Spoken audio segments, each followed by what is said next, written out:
So we're getting set for baseball. There you see Matt Belisle and Matt Daly as they make their way out to the bullpen. Good chance we're going to see both of those guys today. Matt Daly was called up in Milwaukee while the team was there after Felipe Paulino was sent down to AAA Colorado Springs. Also, there was a trade heading to Milwaukee where Franklin Morales was sent to the Boston Red Sox. So there's been some changes in the bullpen, and it certainly changes up the way that manager Jim Tracy can use this pen. Well, I think it gives him a little more confidence at this point. I mean, the other guys had struggled, rightly or wrongly. The confidence had faded along with their performances. I mean, Daly comes in, give him a couple of non-pressure situations. He strikes out 4 guys out of 4 batters. I don't think he can do a lot better than that. I mean, it's maybe if he'd only used 12 pitches, he would have been better off. But, you know, you're looking at him coming there. Reynolds today gives him some protection. He was supposed to start Saturday for Colorado Springs. They scratched him from that start. Gives him a little more protection as far as if they need the guy to pitch long today, he can come in and pitch in that role, and then he can come back and pitch Saturday. Matt Daly is now the first guy in the clubhouse. I walked into the clubhouse, I was like, wow, there's Matt Daly right there. Next to Matt Belisle, Matt Reynolds has Matt Daly's spot in the clubhouse. And there's Matt Lindstrom, too. So you got 4 Matts in the bull. Not that that matters at all, but I thought I would bring that up as a topic. You're right, it doesn't matter at all. 4 Matts in the bullpen. But, yeah, Greg Reynolds is also key. 4 Matts in the car, too. Greg Reynolds is key, too, because of what you said. The situation about going long, we talked about it earlier, even though he's got to start on Saturday. So well, as you mentioned, there are 4 Matts in the bullpen. Yeah. With more on that, let's check in with Alana Rizzo. Alana. All right, guys, thanks very much. As you were just talking about, a lot of Matts to choose from when you figure that the bullpen is going to be needed in either today's game or actually game 1 or game 2 of today's game. And because of that, I decided that we were going to play a little game called Name That Matt. Throughout game 1, I'm going to ask 4 different questions for our viewers at home, as well as you guys and Drew and Jeff in the booth, to see if they can actually identify which Matt it is that I am speaking of. So when Jim Tracy or Bob Apodaca call the bullpen, they can't just say, give me Matt, because there's 4 to choose from, guys. Something a little different, something a little fun with Name That Matt today. Some Dave Time game showing, if we will. It is. Here's and in your game 2, host, I'll be talking. Alana Rizzo, come on down! Yes, and in game 2, I'll be talking about Name That Yolis. Name that Yolis. How about spell that Yolis? That's Exactly. a game I don't think anybody could accomplish. Thank you, Alana. We appreciate it. Right now, let's bring in Jeff Houston to the discussion as we talk about this bullpen. You've added Matt Daly. Greg Reynolds has been called up. We'll see him as a starter. He can be relief in the bullpen. You've only got 1 lefty out there. That changes things for Jim Tracy. He likes to have 2 out there. Well, what it does is maybe in the first game, if you bring in, name that Matt Reynolds, that he's only going to face 1 batter or maybe a couple pitches to try to get out of a jam, try to get the 1 left-hander, because in this first game, there's only 1 lefty for Arizona in the starting lineup, but they have 5 now on the bench, including a Stephen Drew. So if they go to pinch hit, that might be the time you use Matt Reynolds. Greg Reynolds is a guy that's going to be the long man today, where if you need him, he could come in, give you 3 or 4 innings, but this is going to be the only day he will be available because, as Cowboy said, he's going to start on Saturday, so he would need his 3 days rest before he made that start. All right, thank you, Jeff. We'll see you in just a minute here. Get this ball game started. Let's play 2. He said 4 Matts. I thought he said floor mats in the bullpen. 4, F-O-U-R. Yes, you have to enunciate. Good We're one, talking about the 4 Matts. I laughed. There's the one, Jorge De La Rosa. He'll be on the hill. I like your thinking. Guys, I'm talking here. We're going to break. When we come back, it's time for baseball. Rockies, Diamondbacks, right here on Root Sports.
Rockies baseball on Root Sports is brought to you by Geico. 15 minutes could save you 15% or more on car insurance.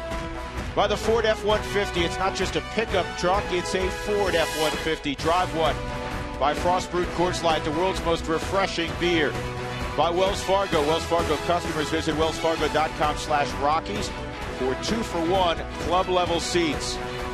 And by Southwest Airlines' new Rapid Rewards unlimited reward seats and no blackout dates. So the Rockies home for a 7-game homestand. They'll play 4, including 2 today, weather permitting, against the Arizona Diamondbacks. And then the somewhat surprising, because of injuries, St. Louis Cardinals come to town, the leaders in the National League Central. Here's a bird's eye look at the Rockies bullpen. And the Rockies, as Jeff Houston just noted, have an extra member down there, at least for today, and Greg Reynolds. If a long man is needed, and you keep your fingers crossed a long man is not needed, Please, you never want to see that in a baseball game for the team that you root for.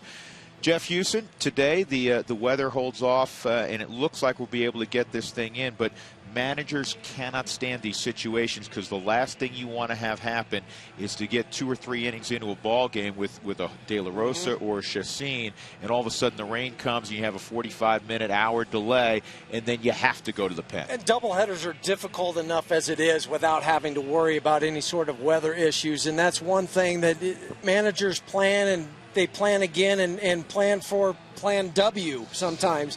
And the one thing you can't plan on is the weather. You only hope that you can get through this with using your team and your bullpen and your staff like you want to. Sometimes it works out, sometimes it doesn't. But that is the scariest thing for a manager, is if this game starts off and three innings into it, the rain's coming, you have an hour delay. There's nothing you can do about it, but now you've got to really work that bullpen and kind of massage it to your liking. And that's why Mark Razum, who handles the grounds, he's the head groundskeeper here, and he does such a marvelous job. He's really on top of the weather, because they wouldn't start this thing right now if it looked like 20 minutes from now there may be another cell moving through. Jorge De La Rosa, who handled things initially in this first ball game, has been very, very good at Coors Field historically and against the National League West also. 3-0 here at Coors Field this year, and against the National League West has been one of the best in all of baseball, including the dominance he's had against the Arizona Diamondbacks. 5-6 wins against them.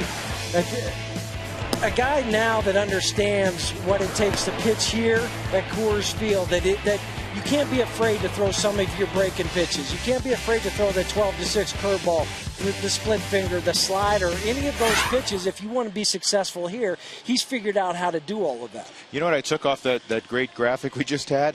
He's getting more than 10 runs of support, which any pitcher will take. De La Rosa typically doesn't need that much. And right now, Ubaldo Jimenez, and they're very close friends, and they locker next to each other. He's hitting him in the ribs going, hey, give me some of those runs. Except for the Philly game. Except he would for the like Philly to have a couple more runs in that Phillies game, so right. He had a complete game in that one, and unfortunately it was on the wrong side of it, 2-1.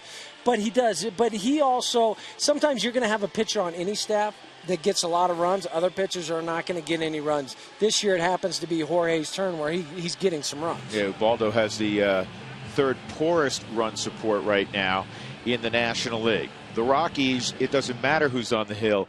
They need an offensive explosion, not just for one game. They need to live up to the billing of the back of the baseball card offensively. And what I liked, we were talking with Jim Tracy this morning, and he kind of broke it down in a very simplistic term, which I thought was rather nice for him to say it, that you can only analyze so many swings. You can only go into the batting cage and take so many swings against a guy that's throwing at 55 miles an hour. Of course, you're going to square up every ball there. But what happens when you go into the box? Is it going to be, okay, I'm going to look for this pitch in this location?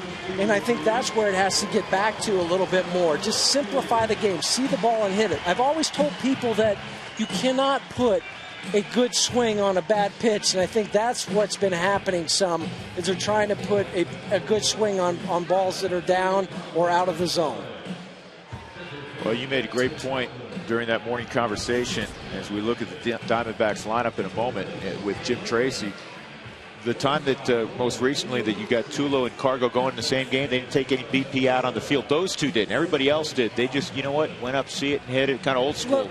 Get out of the car, mom and dad's car, and just open go up the over hatch there. in the back, get my bat bag, and here we go. Let's go hit. And that's what you do sometimes. And sometimes it works and takes all the thinking out of it. Yep.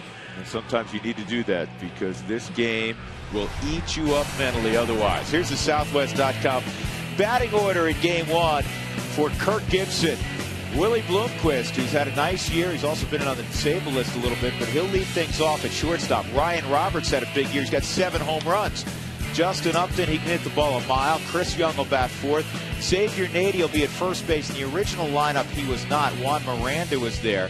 Melvin Moore is in there. Gerardo Parra, left-handed hitter, was not in the original lineup. He is now. Henry Blanco, the ageless one behind the plate. And then Josh Colmenter, all to face De La Rosa. And it'll be start number 10 for Jorge this year. Well, in his last 9 starts against Arizona, De La Rosa has been 6-2 with a 2.05 ERA. Arizona's hitting 195 against him, 54 strikeouts in 57 innings. He knows how to pitch against this ball club. You're going to face him a number of times throughout a season. You need to be able to handle guys within your own division, and they are. And there's only one left-hander in the lineup for the D-backs because that was their only choice. They had to have one. With Miranda being out, Parra got the nod. So we are ready for baseball after a little more than 20-minute delay. And settle in. I hope you can hang with us all afternoon. The Rockies beginning this homestand, their 39th ever doubleheader. It's just the second time they've played a double dip against the Diamondbacks. And last time it happened, they swept them. Well, let's hope it's also like they did against the New York Mets. They swept them. And the first pitch of the ball game is down low.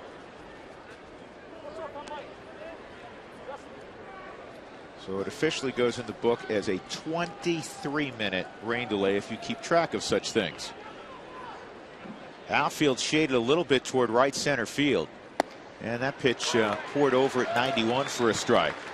Mike Michlinski is the home plate umpire for this ball game. Mark Rippliger is at first base. Chris Caccione at second. And the crew chief Mike Everett is at third. And this is a ground ball to Tulowitzki. And a nice strong throw. And Bloomquist is retired. Ryan Roberts will come up as we take a look at the gloves in game one. Cargo's in left. He'll play both games, I'm sure. Dexter Fowler in center. Seth Smith's in right field. Jose Lopez, who's swinging the bat well, he's at third. Tulowitzki. Johnny Herrera at second. Ty Helton will play game one. He came back Sunday after missing 3 with the back issue. Chris Iannetta will catch game one, and Jose Morales will catch game 2. Here's Roberts. 7 home runs already matches a career high. When he set that career high a couple years back, he did it in 109 ball games. He's got 7 this year in less than 40 starts. Yeah, and the question for Roberts was, even coming out of spring training, was he going to make the ball club? He's done a lot of that against the Rockies. A broken bat single. I'm not saying all his hits have been broken bat. He has squared up a lot of balls the last year plus against the Colorado Rockies. So a 1-out knock. As you look at Kirk Gibson and Alan Trammell as bench coach. Who wants tacos? Fans, remember, if the Rockies score 7 or more runs during any game, go to Taco Bell the next day between 4 and 6 and get your Rockies Tacos Special. Feed your Rockies fever only at Taco Bell. Justin Upton with 1 gone, and Roberts pretty good speed at first.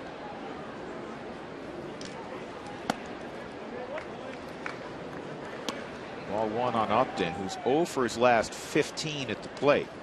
And Upton is one guy that the Rockies have been able to handle pretty well this year. He's got 9 home runs, and most of his home runs are tape measure jobs. In fact, he has 2 of the 5 longest home runs in baseball this year. He's so strong to all fields. It's not just a pull home run that he can hit the ball a long ways. We've seen some balls at dead center field, home runs to right field. De La Rosa will check out Roberts. Roberts has 6 stolen bases, been caught 2 times.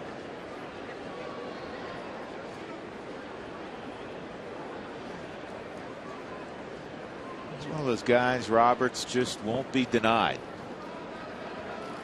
Team always trying to find somebody a little bit quicker, a little bit bigger, a little bit this better, a little bit that better. But guess what? Ryan Roberts has found himself a nice role with Arizona, and Kirk Gibson likes him. 3-0 right now. As you can see, the 3 pitches on the Ford strike zone have missed badly. Chris Iannetta was just warning De La Rosa he might be swinging 3-0. He was, and it's a base hit to right. We saw him swing 3-0 and hit a home run down in Arizona. Good deke by Tulowitzki, which kept Upton at first base. First and third. 1 out for Chris Young. Oh, with a guy that's struggling, chance to let him swing at 3-0. And a veteran guy, even though he's young, it's in age-wise, chronological, but he's a guy that's been in the league a number of years.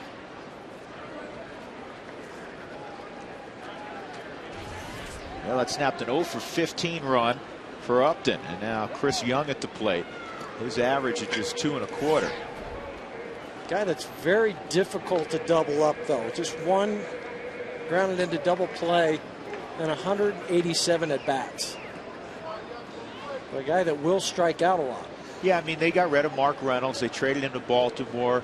Clearly, the organization said we have to cut down on the enormous number of strikeouts, but they still have a couple of guys in the middle of their order who will punch out. They're feast or famine guys. I mean, Chris Young is tied for the National League lead in extra base hits, but he's going to strike out a bunch. And the strikeouts are actually down a little bit, but he's going to have a lot of empty at bats, and the same thing for Justin Upton. Yeah, they're still 6th in the National League in strikeouts with 256 on the season. That misses. It's 1-1.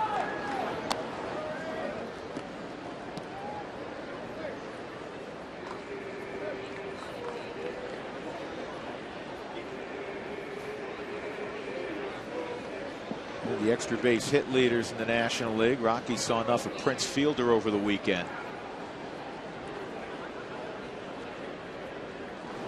1-1, and it's chopped over the Arizona dugout.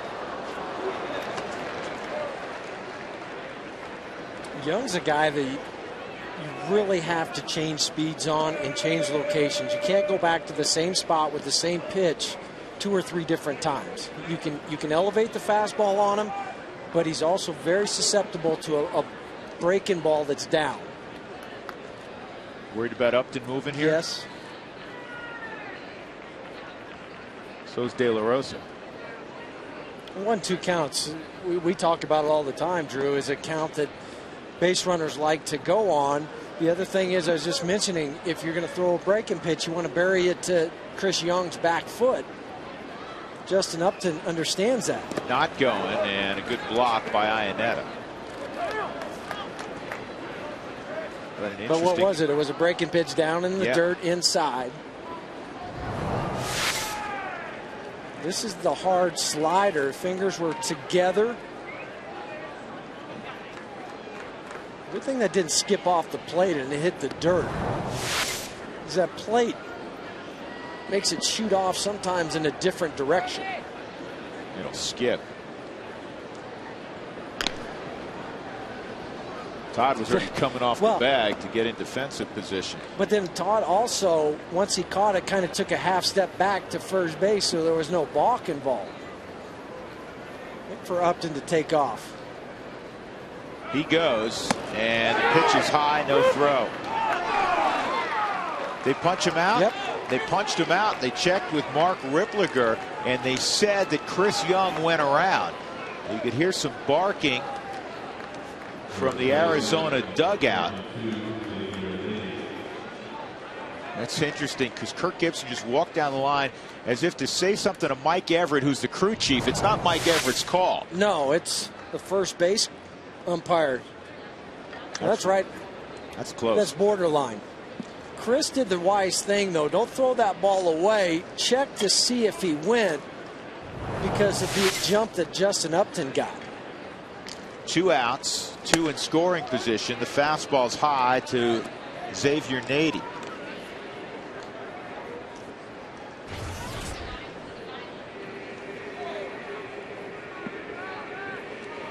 sixth stolen base for Upton.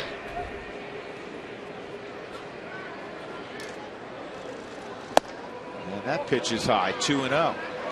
Nady originally slated to play left field in this game, and you mentioned Juan Miranda was hit by a pitch the other day in Arizona and still had some bruising. He was not able to go today, so Xavier went to first base. Yeah, in game 2, if they put Sean Burrows at first base and you have Nady in left field, Nady, 2 Tommy John surgeries, he cannot throw. That's a strike. Well, this was a pitch I was talking about. Miranda caught it right off the back of his hand, and they immediately had to take him out of the ball game and took him for x-rays. They were afraid that it was broken. Unfortunately for him, it was not. But again, a late scratch this morning. Here's the 2-1. And a shattered bat. Can Tulo get there? Yep, spinning, throwing. Todd's got it at first. What a play by Troy Tulowitzki to get Jorge De La Rosa out of a first inning jam. Gorgeous play by Tulo. Glove, pirouette. Rudolph Nureyev-like.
And Herrera slides up a spot, and he will lead things off. On Sunday, Alfredo Amezaga started and led off with Dexter Fowler batting second. And that's how the lineup was constructed today by Jim Tracy. So Dex will bat second. Again, he did this throughout his minor league career. He's actually more comfortable batting second. Carlos Gonzalez, Troy Tulowitzki, Todd Helton, 3, 4, and 5. Seth Smith at 3-0-1. Then Lopez, who had a good road trip offensively. Chris Iannetta and De La Rosa, all to face Josh Colmenter, who has a very unorthodox delivery. I mean, he really, truly comes over the top. The numbers are very, very good for Colmenter in his last 2 starts, 12 innings, 0 runs, 4 hits, 4 strikeouts, no walks. The number I found interesting for Colmenter is in his 2 starts here at the big league level, he's throwing strikes 75% of the time. Yeah, he has pounded the zone. That's called a strike by Mike Everett. And maybe Kirk Gibson feels a little bit better because I didn't think Herrera swung there. 1 and 2. This is the first start in the leadoff hole for Johnny this year. 17th time in his career.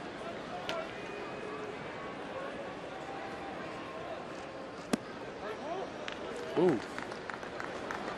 It's just so unusual coming straight over the top. Let's see if this caught the 4 strike zone. I thought it would caught it. Yeah, it did. Johnny caught a break. And Johnny out on his lead foot, and it's an easy play for Young in center field. When you are in the batter's box, Jeff, you know, that little box that you become so used to seeing the baseball out of, you know, your focus is right there. Now the box kind of moves over almost next to his ear, right? Unusual, because you always talk about guys throwing over the top. Well, this is the definition. If you went to the Webster's dictionary and it said pitcher that throws over the top, Cole Mentor would be that guy, and it's not a two-seamer, it's a four-seam fastball. You're going to get that about 75% of the time. The other pitches are going to be a changeup and a curveball maybe 4 to 5 times during the whole ball game.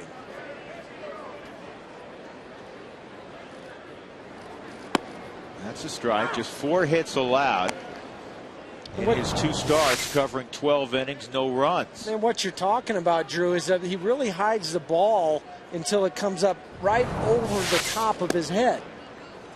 Most guys are more 3/4 or high 3/4, but that's still a 6-inch window over to the other side.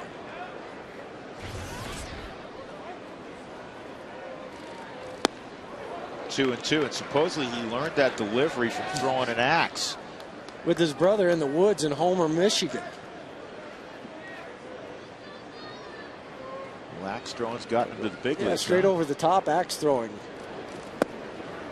Just missed 3 and 2. So Dexter has run the count full with Cargo on deck. His changeup's about 10 to 12 miles an hour slower than his fastball. And a rare walk from Cole Mentor. So Fowler with 1 out goes to first. And here comes Cargo. Defensively, the Diamondbacks have Gerardo Parra with a great arm in left field. Chris Young's at center. Justin Upton has a big arm in right.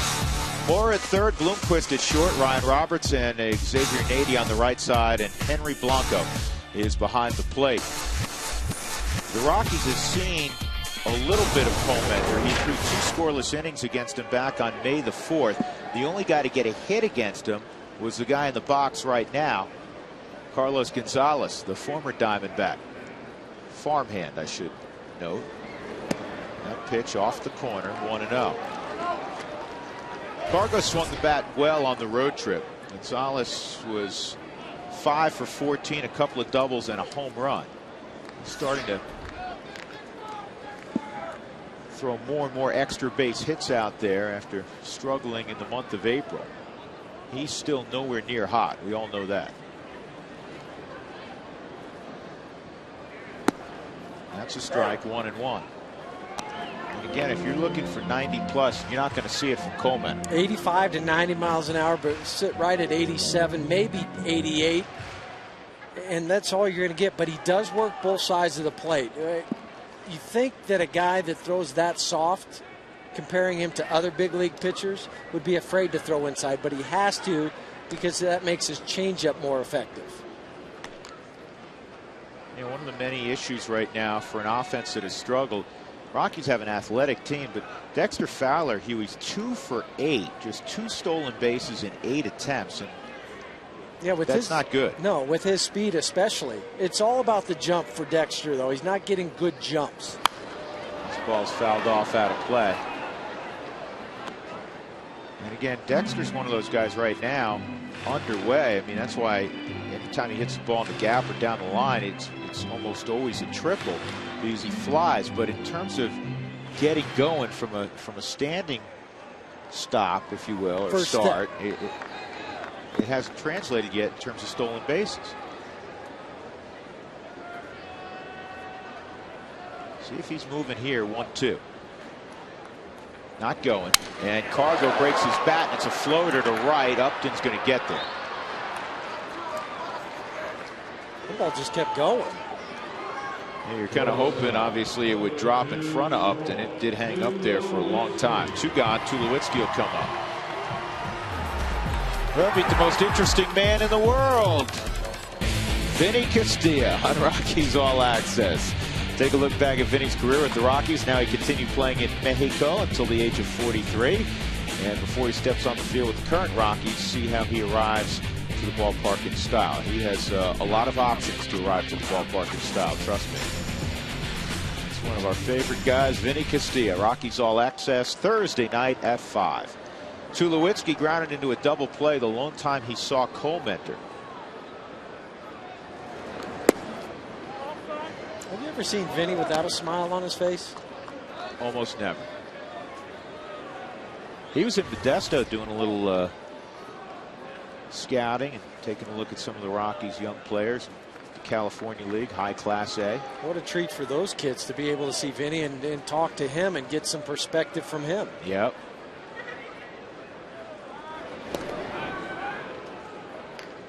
Now you have Tulu up, you have 2 outs. Would you try to run Dexter here if he has a feel for the move? No, not with. If he was 6 for 8, yes.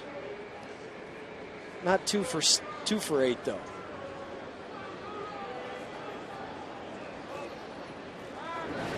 Pretty good feet. Well, for a guy that is 6'2", 235 pounds, Cole Mentor gets off that rubber and makes a quick snap throw to first. 1-0 on Troy.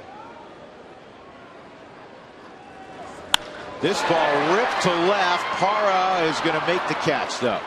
That was the story of the Sunday afternoon for Troy Tulowitzki in Milwaukee. He squared a couple of balls up, but they found gloves.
Brought to you by E470. Find E470 on Facebook for details on how to win free tolls.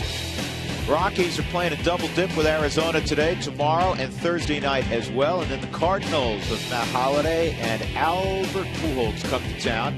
And then it's off to Los Angeles.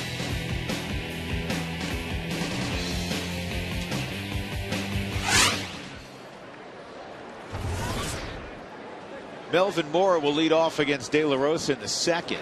And Mora takes inside ball 1. A couple hits in that first inning. 2 stranded in scoring position for the Diamondbacks. Again, Arizona has won 6 consecutive ball games.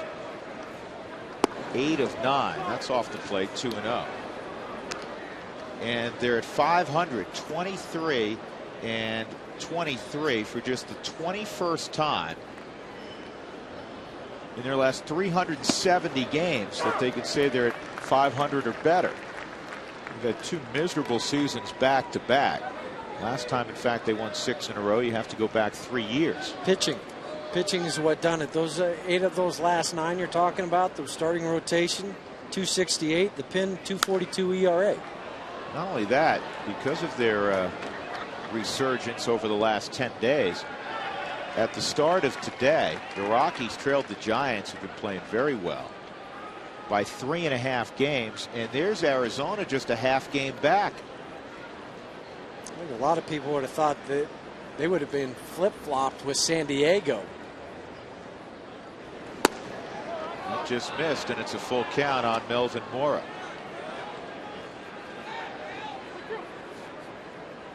Melvin, a .323 hitter here at Coors Field.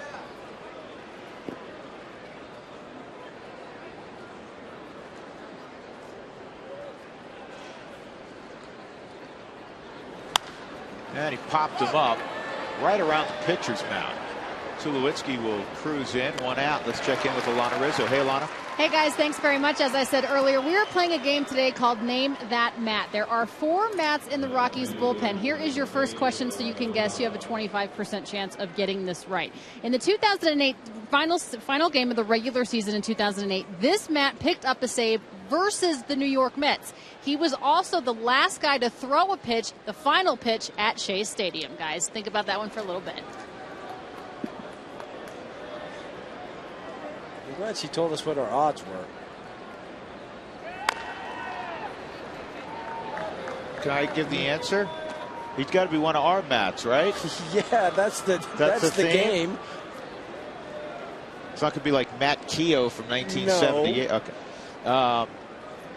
It's got to be Lindstrom. I'm not allowed to answer. I thought she was giving us the question. I'm getting in trouble here. Oh, this is for the fans. Well, we can give hints to the fans, right? Well, you just gave a big one. I'll just sit this one out until the answer comes. Well, that's my hint.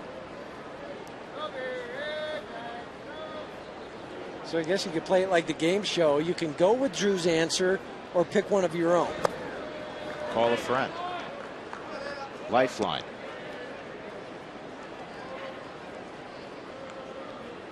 Or the audience gets involved, right? Ask the audience. Yeah, or 50-50. What's the most you ever won? Like $600 on that show? You ever get above that? Here's the 2-1. Well, 3-1. A lot of deep counts early in this ball game for De La Rosa. Well, that's why the splits are more balls than strikes at 15-13.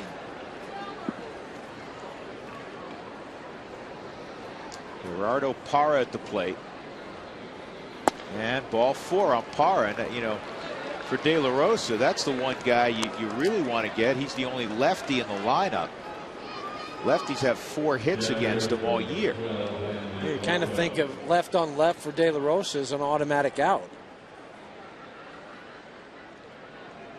Henry Blanco at the plate. Another guy that's dangerous. He's dangerous. He's got 4 home runs. He hit one against the Rockies.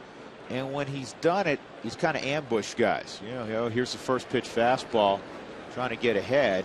And Henry's ready. He's got that catcher's mentality, and he fires at that first one.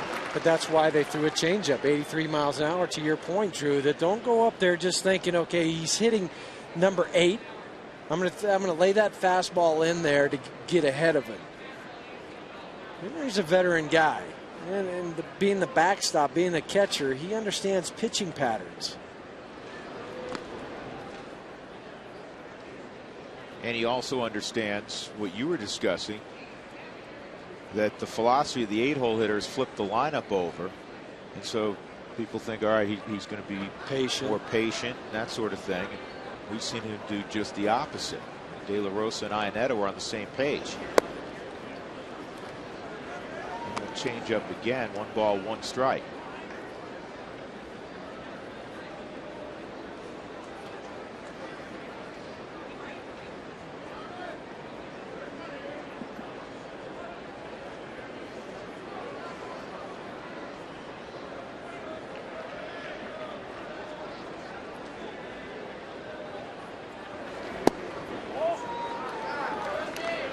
Fans, don't forget the Cardinals come to town May 27th through May 29th. That's Friday, Saturday, Sunday. The May 28th game has a special start time of 5:10. Get your tickets today at all the usual places. It's a Saturday game. Special start time, 5:10.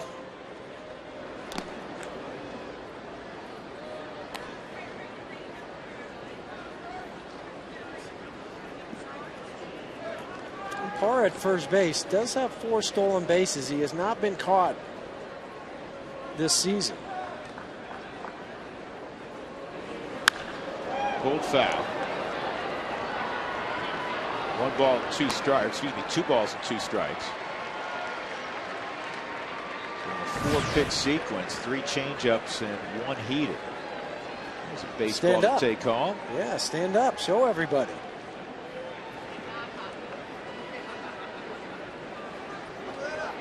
Now the day is a success no matter what, right? That's right. Souvenir. Blanco goes down, and that is the second out of the inning. Strikeout number 2 for De La Rosa, and Coleman will come up.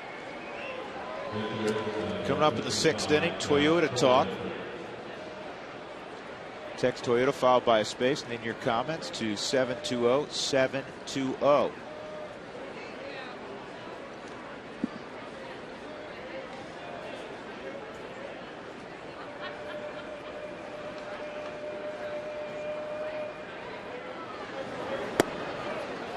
There's a strike.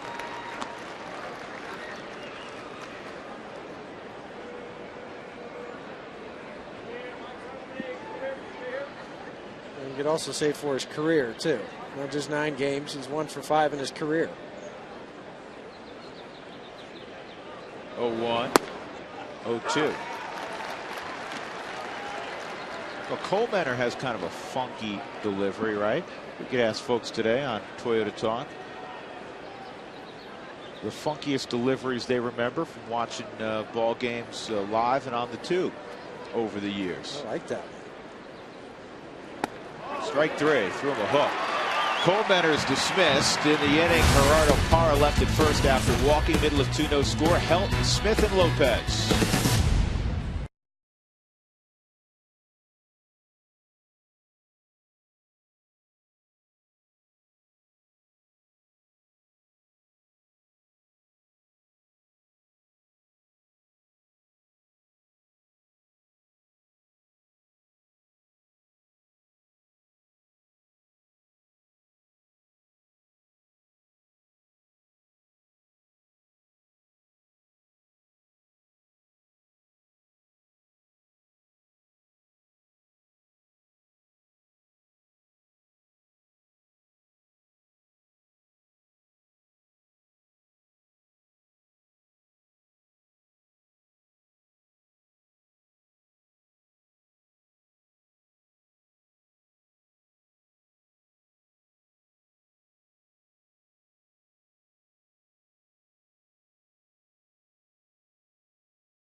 Bottom of the 2nd inning. Time now to answer our first Name That Matt question. Now, the question was, in the final game of the 2008 season, this Matt earned a save against the New York Mets. He also threw the final pitch in a game at Shea Stadium. And, Drew, I appreciate your participation, but it has to be silent participation because this is for our viewers at home. And the answer is Matt Lindstrom. You were correct. He did it as a member of the Florida Marlins. Guys, we'll have 3 more for you because we have 4 Matts in our pen. I like this game. I'm 1 for 1. You are 1 for 1, but zip it. Drew, be silent? Yeah, I know. Come on. I know it's tough, but you can't answer it on the air because it's for our peeps at home. All right. Can I write it and slide it to Huey? Because he's really looking for help there. That's why I asked a friend. And I was your friend. Here's the 0-1 on Helton. And that is going to be caught by Moore in foul ground. And think about it, Coleman again right over the top, fastball changeup. Through 5 hitters, Tulowitzki roped his ball. Johnny Herrera out on his front foot. Cargo had his bat broken, and Todd Helton just got fisted. You're just not used to seeing a guy from that arm angle. And that is what it's going to take. Maybe the second time through the lineup, it'll help you out and understand the movement, if there is movement, even though it's a 4-seamer, where is it going to go? How's it going to come out of the hand? Seth Smith will take his turn. Yeah, And Smith takes a strike. You have to be ready to hit. You know he's going to be in the zone. Game plan going in. Hey, this guy's not nibbling. He's going to be a strike thrower. 75+% of the time he's throwing strikes, which is a very high rate. But even at that, though, you know, as you mentioned, you know going into the game that that's the way it's going to be. Yet it's still, you still need to get that picture in your mind where the ball's coming from. And that's where you're on the fence as a hitter. How aggressive am I? But I haven't seen this guy before. Smith covers that. Good road trip for Smitty. 7 for 15. A couple doubles, a triple, a couple RBIs. He also walked a couple times. He's 6 for 18 this year against the Diamondbacks. And that's what helped get his average back over 300.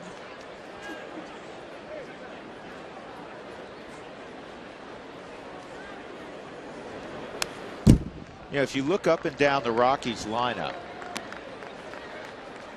Huey, and this is just a, you know, an honest assessment through 45 ball games. Johnny Herrera, who's in your picture, has been very sound. Dexter Fowler has hit below what you'd hope he'd hit right now. Obviously, Cargo and Tulo are hitting well below their standards. Helton has I don't want to say overachieved because he's a career 320+ hitter, but he was an unknown going in. Todd's been sensational. He's been their steadiest offensive player. Smith has been very good. The guys at third so far have been subpar. This ball is in the air to left. Parr is going to make the catch. And when you add it all up, you have a deficient offense right now because a lot of guys are hitting below what you'd assume they would be at. And that's why you're sitting one game above 500. Bottom line is the pitching, for the most part, have done their job. There's been some hiccups here and there, but that's going to happen in 45 ball games. But the offense, that is the one key component to this team right now.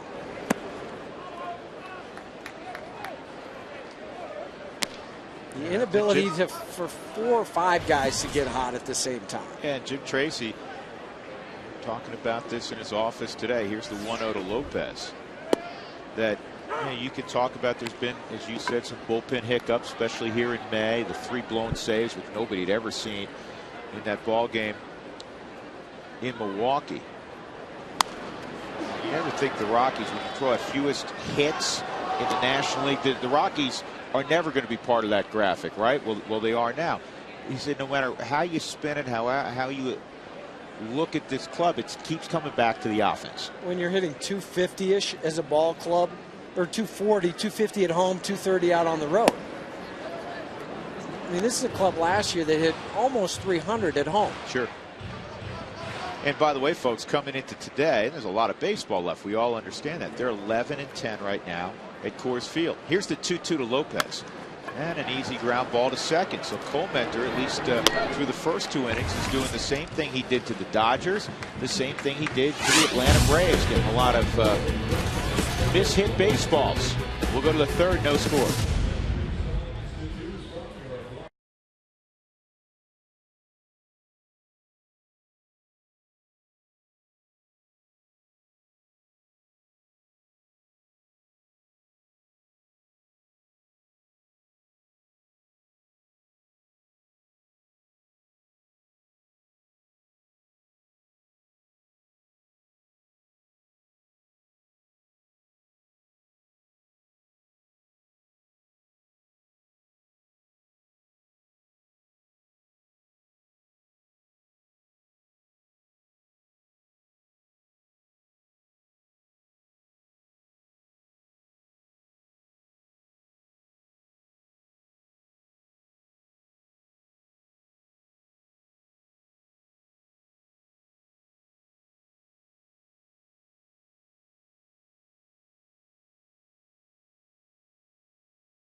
Top of the third, the Diamondbacks had a couple of singles in the first inning. They obviously did not score, and they'll have the top of the order to begin the third. Willie Bloomquist, who grounded to short.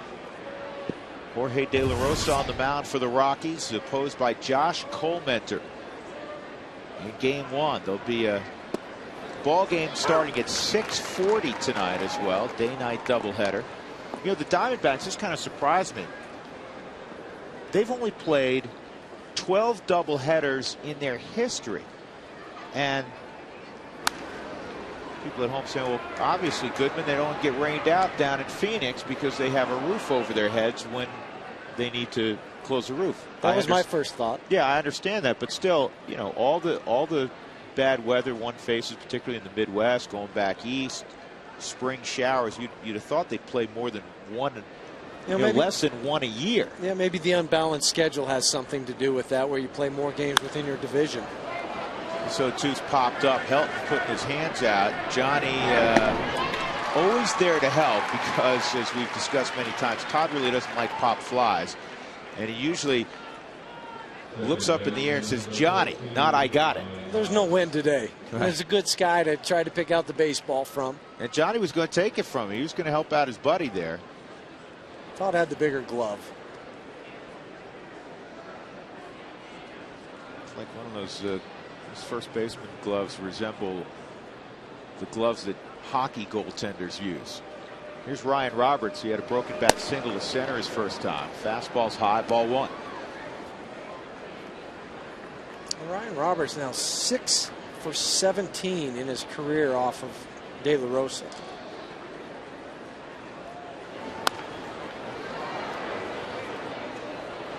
Roberts out of Texas Arlington. It's only about stone's throw away from the ballpark in Arlington where the Texas Rangers play. University of Texas Arlington Mavericks.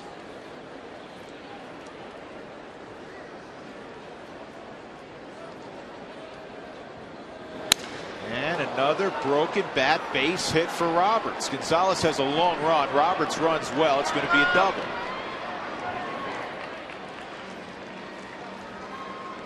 Well, he's lost $200 in bats, but he's 2 for 2 with a single and a double. He doesn't care. The first broken bat was off the end of the bat. Little bloop into single into center field, and now they try to jam him inside, hit it right off the label, left with the handle in his hand. But as you mentioned, a couple $100 worth of bats, he doesn't have to pay for them, the club does, and 2 knocks. But when you have a good swing and you're staying in the zone, you get broken bat hits. Justin Upton on a 3-0 pitch, single to right. A hard ground ball. It snapped an 0 for 15 slide for Upton. He's hitting just 208 with runners in scoring position. 1 out, no score, top of 3. Ryan Roberts was really dancing around out at second base before that pitch was delivered home. Well, Hugh, you were a terrific base stealer. This is an ideal situation if you're Roberts. You can get in that blind spot against a lefty, and if he gets swiped third, now you just need a ground ball or a fly ball to score. And I know that's what's on his mind. Well, and the one way you combat that, if you're De La Rosa, is just give him the inside move. It's one way to keep the guys honest.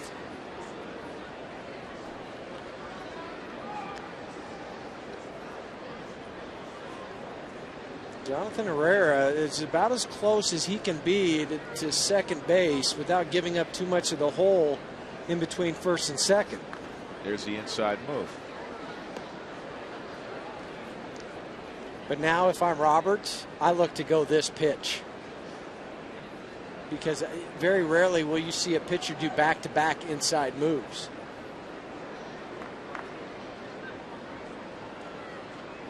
Lopez staring down there. He's not going, and the pitch is on the inside corner for a strike.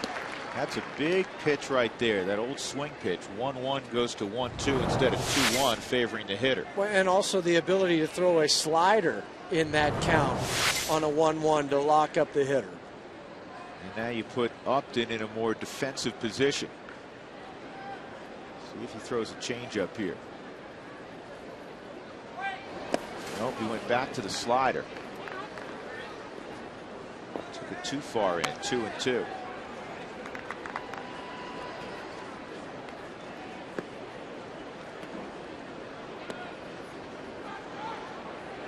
Today's the 125th career start for De La Rosa. 84th in a Rockies uniform.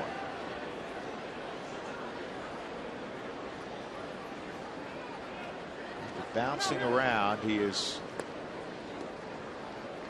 really begun to reach his potential and settled in to the top of the Rockies rotation. That's part of the reason why he came back here with Colorado. He had that comfort zone.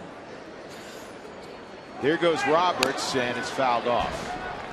Good thing it was fouled off, because he could have just stood at third base without a slide. That's how big of a jump he got. You just feel it, the way he was bouncing around out at second base. And the thing for Roberts, notice the momentum he had going towards third. It wasn't from a dead stop. He had a little bit of momentum going that way before he took off. Because third base, especially at third, you have to have some momentum going there.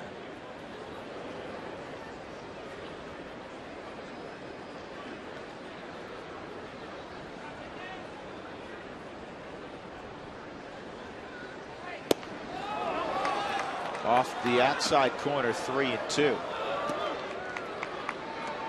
This is where De La Rosa's focus. You can't be so focused on the guy at second base that you make a mistake in a pitch to Upton.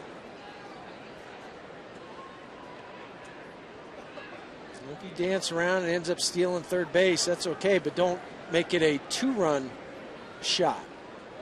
Leaving a hanging changeup, something off speed to Upton. He lost him.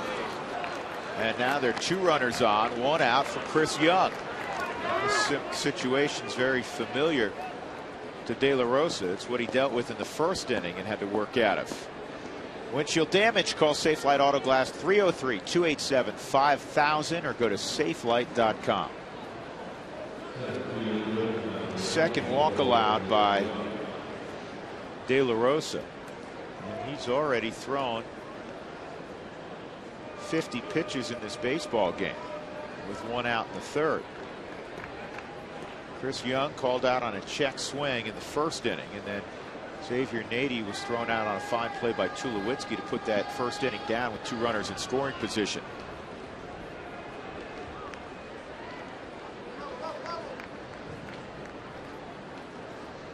We've got to worry about Roberts. There he goes, double steal, throw to third, not in time. And the runners are at second and third for Chris Young. So Arizona, who's in a very good place, having won 6 straight and 8 of 9, aggressive against De La Rosa, and it pays off. They have good speed on. Yeah, and third stolen base already in this ball game. 1 by Roberts, now 2 by Justin Upton with the back end of that steal. You know, it's interesting as Bob Apodaca comes out. Stolen bases in the National League. Padres, they have to be aggressive. They're not going to produce runs otherwise. This is how the Rockies wanted to play, and they haven't really been able to do that this year. Not that they have a bunch of Blazers. This is not the, the Cardinals, from Vince Coleman and Willie McGee and Tommy Herr in that era.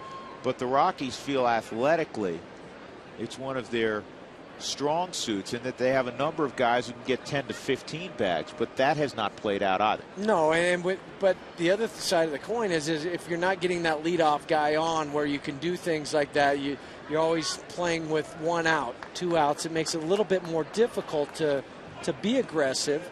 But with a guy in De La Rosa right now is not throwing a lot of strikes, not working ahead in the count, you can pick your spots as an opposing team to steal a base.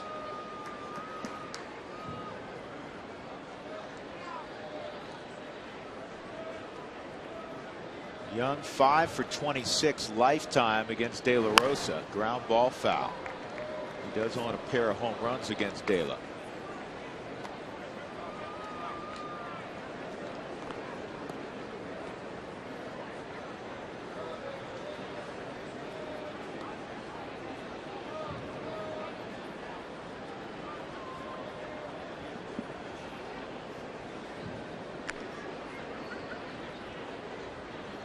Roberts at third. Upton at second.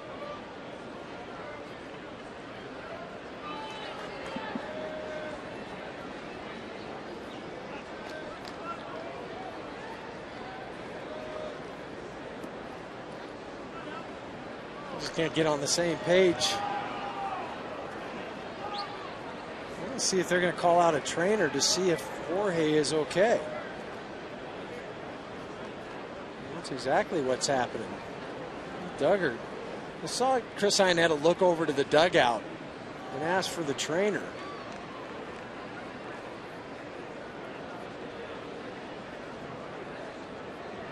You wonder if it's that blister on the finger again. You got so many bodies in there, we can't even see what Keith Duggar's looking at. Oh, he's looking at anything. Just having a conversation right now.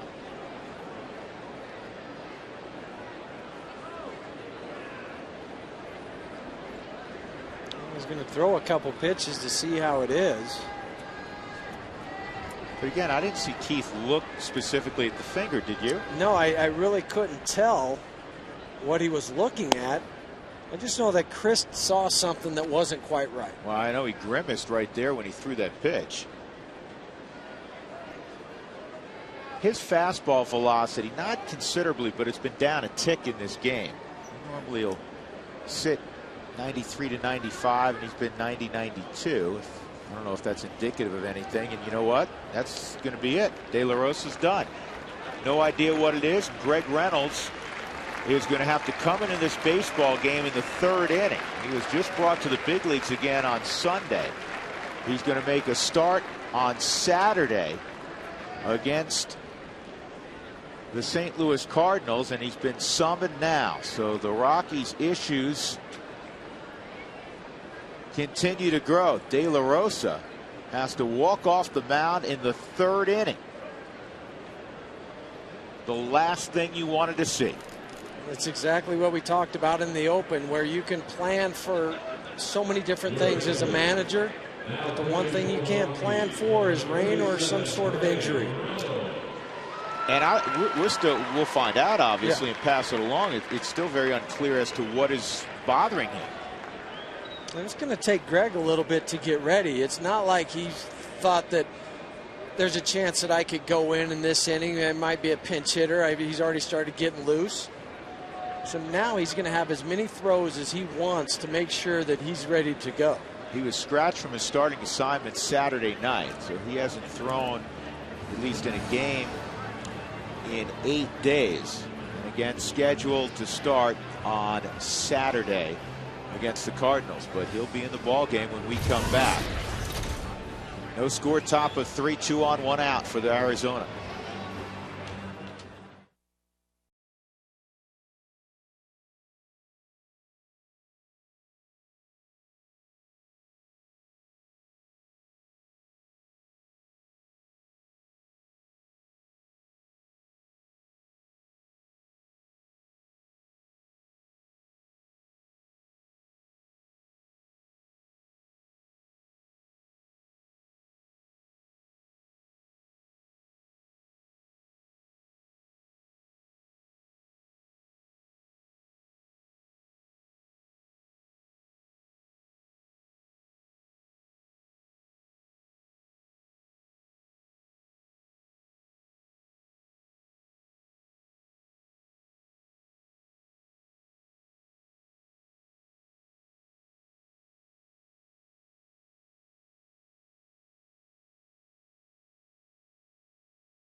third base when we resume, and Justin Upton will be at second. There's one out, and there's already a count on Chris Young.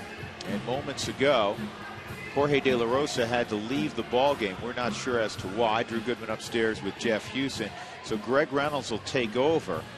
And, you know, we were talking earlier about, man, what if the rains come and you lose your starter 3 innings in? That's what managers worry about on days that are potentially inclement like this. And now some sort of injury has done the same thing. Yeah, it's shocking. That's the reason why Arizona, I'm sure, changed their lineup, put Cole Minter out there today with the rain. Not sure what's going to happen.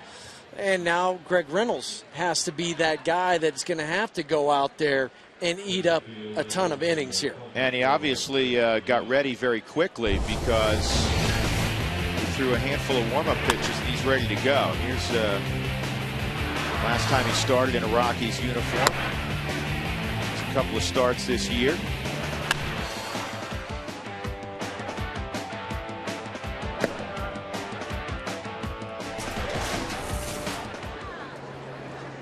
So it's a 1-1 count on Chris Young.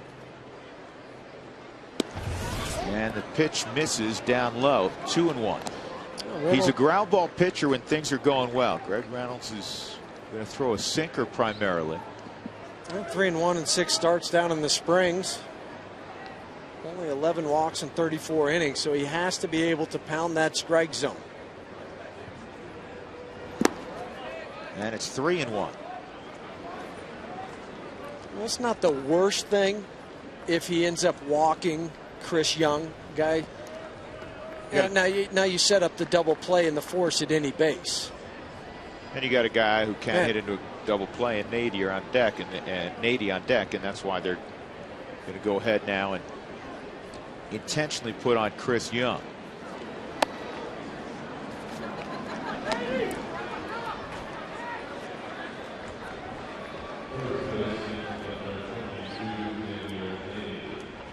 This just makes a lot more sense because over at third base, Jose Lopez can back up, and whichever way the ball takes him, you got double play up the middle.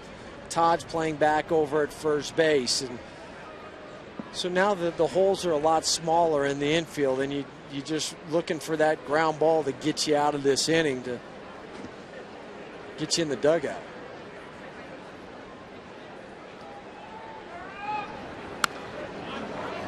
Good swing there by Nady. He wasn't on top of that baseball. He was underneath it a little bit. 0-1 on Nady.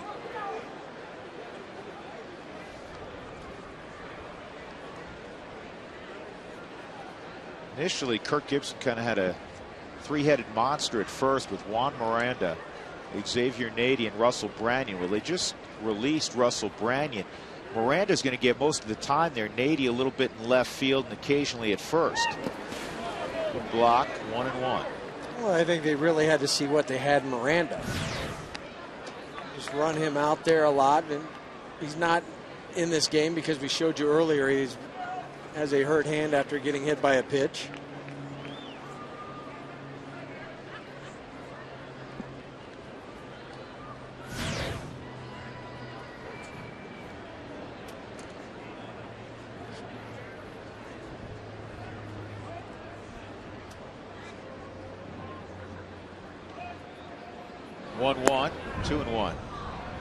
Let's take a look at our first Colorado Lottery replay of the ball game. First time that Nady was up 2 on in scoring position in the first, and he had the bat broken, but it looked like he was going to head up the middle. And a beautiful pirouette by Tulowitzki, and a nice play at first by Todd Helton.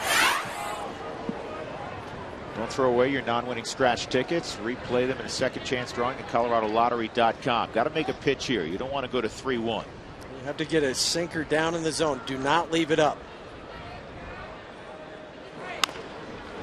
That was well located. That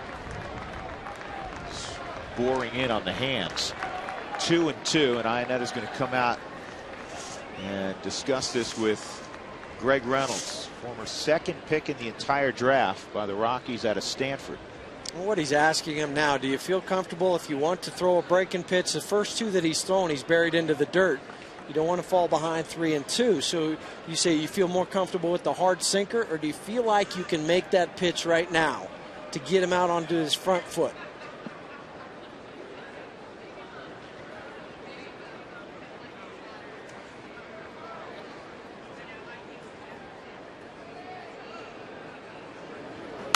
And this is not hit all that hard, and Herrera's got one play, he's got a hustle, just got him at first. Nady busting it up the line.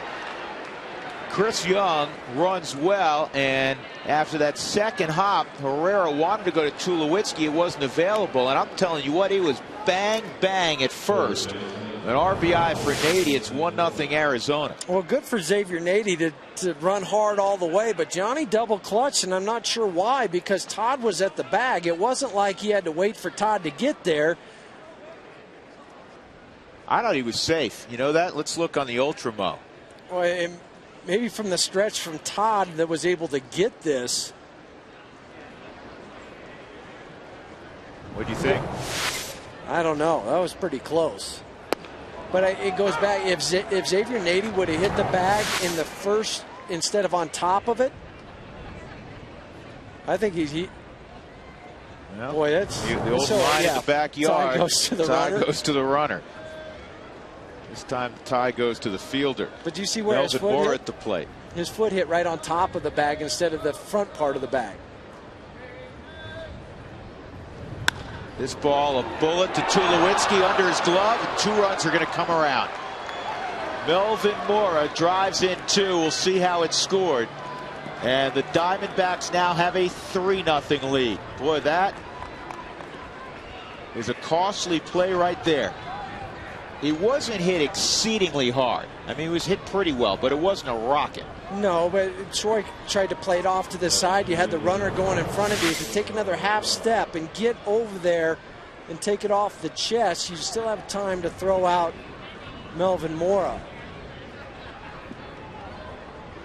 And he may not have seen it with all that with going the runner on in front. With the runner being right there.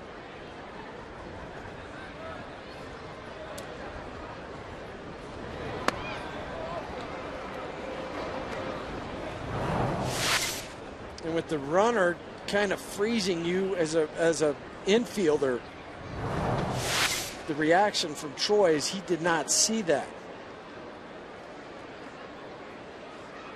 Gerardo Parra at the plate with Moore at first. 1-0 count. And this ball in the air to center field. Fowler moving back now. Makes the catch. Well, De La Rosa started the inning, had to leave with an injury. We don't have an update yet. The Diamondbacks get 3.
They did? Come on, I don't hear it.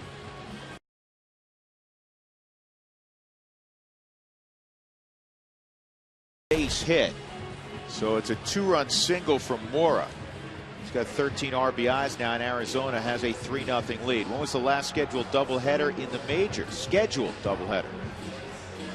Our AT&T trivia question. That's from a bygone era. That's a great question. We're used to, growing up, you loved those.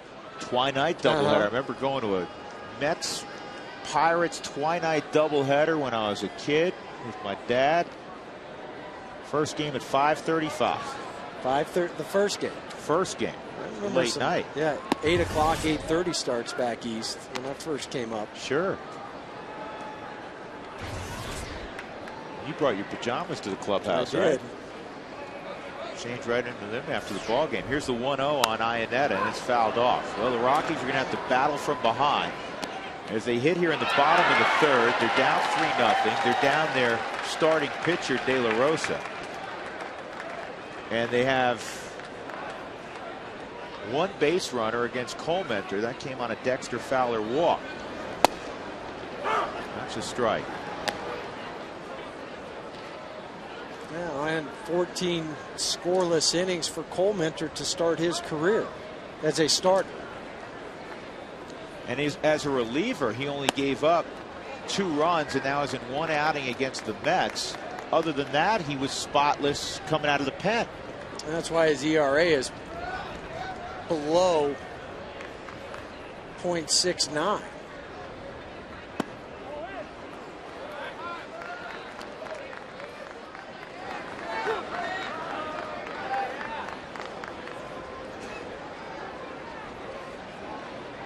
The Rockies have been good in the come from behind department. That's a good sign. That ball's a bullet to left center field, and it is going to be cut off there by Chris Young nicely.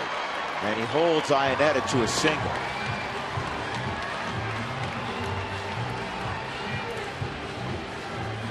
So a lead single for Iannetta, and that'll bring up Greg Reynolds. Time for our Geico quote of the day. This one's been appropriate about 75% of the days of this season. Leo DeRocher, you don't have a pitcher for tomorrow. Tomorrow it may rain. Today it may rain.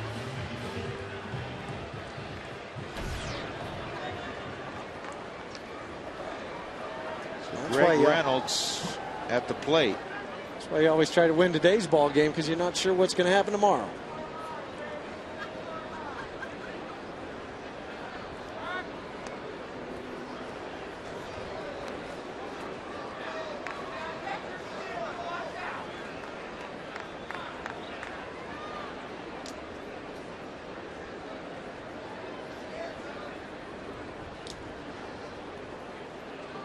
Slug bunt is on. I like that, because if Xavier Nady was any closer to Greg Reynolds on the pitch, he would have passed him and been in the Arizona dugout. Look at this thing.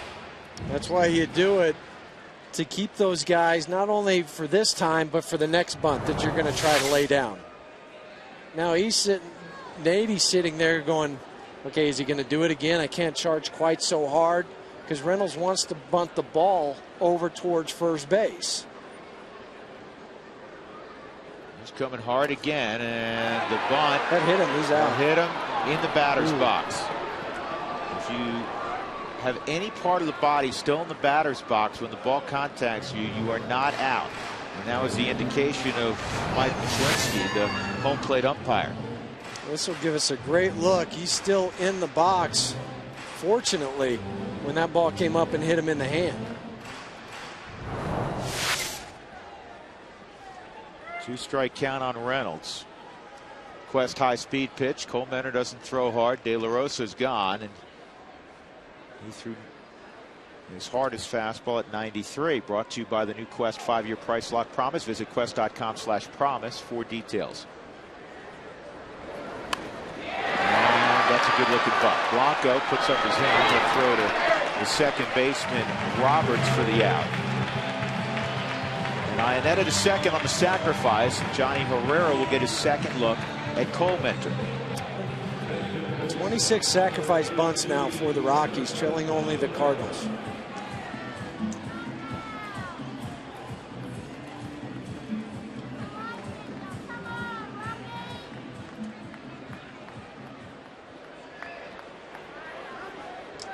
Herrera hit a fly ball to left center field his first time up.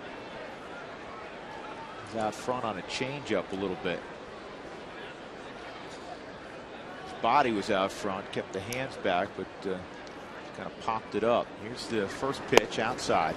Wells Fargo customers get your 2-for-1 Rockies tickets today by going to wellsfargo.com/Rockies. Wells Fargo Bank, member FDIC. Sparse crowd in this afternoon affair with the rain beforehand, overcast skies, chilly temperatures. It's been the state of the spring, not only here in Colorado, but throughout the country. We wish all those folks in Joplin, Missouri, the very best with what they're going through. The folks in Alabama, namely Tuscaloosa, with the tornadoes more than a week ago.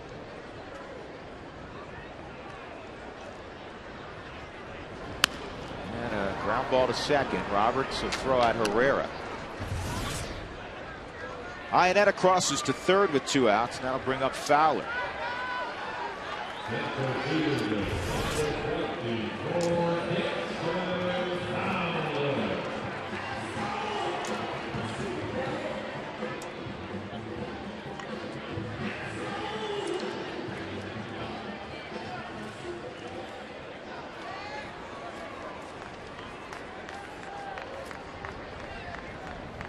The bunt, even with Iannetta at third base, could still be in play for Dexter.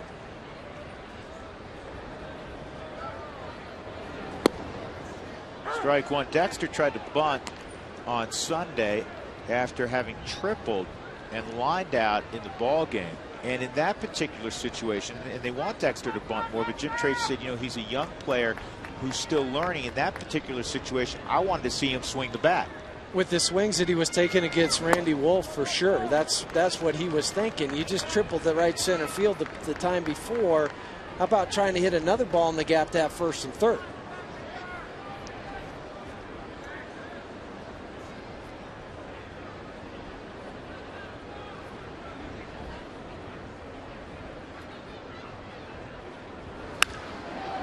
It's fouled off. 1 ball and 2 strikes.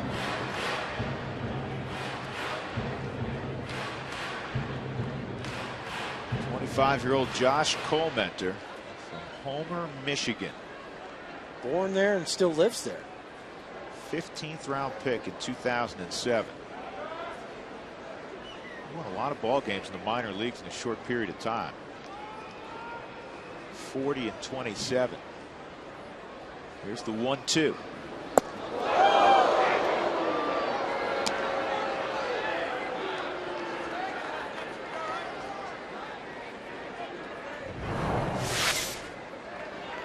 Colmenter's not afraid to come inside.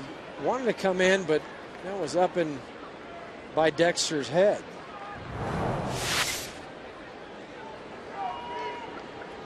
Change up away. Fastball. Man, that was the hardest pitch he's thrown. 89 miles an hour. It's 3-2 on deck. Fargo on deck. Rockies trailing 3-0 in the bottom of the third. Iannetta singled, the Rockies' lone hit.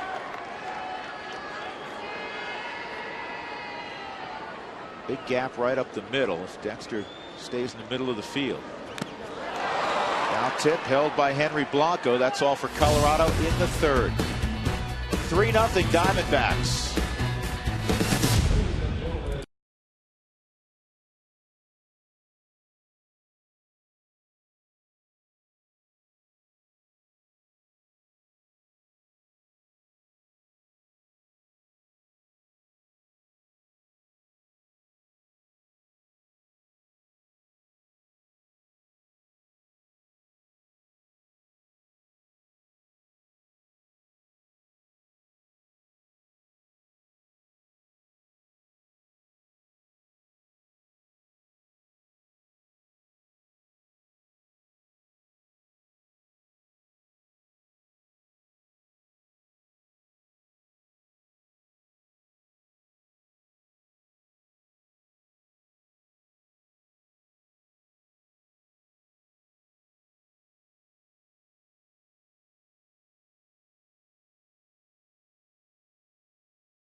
Top of 4, still no word yet from the Rockies clubhouse on Jorge De La Rosa and why he had to leave the game last inning. Let's check in with Alana Rizzo with today's Fast Cash Sideline Report, brought to you by Fast Cash Gold Centers, where you'll always get 40% more for your gold. Alana. All right, Drew, thanks very much. Question number 2 in the Name That Matt game. This particular Matt was drafted out of high school by the Atlanta Braves in the second round of the 1998 Major League Baseball draft. Remember, Drew, keep it to yourself, guys. She's saying be quiet.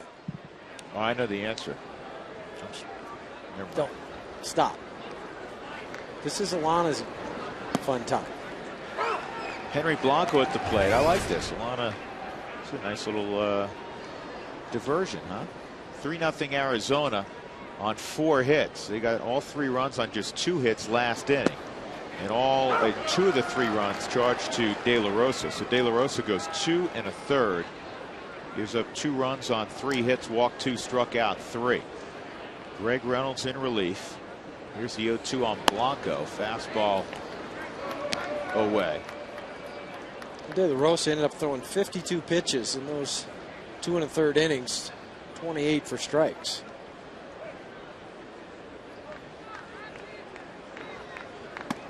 That's another cutter that misses. You know, with De La Rosa, you hope, honestly, that it is the finger and a blister issue again and nothing more than that. Yeah, or that flexor tendon thing that he dealt with last year.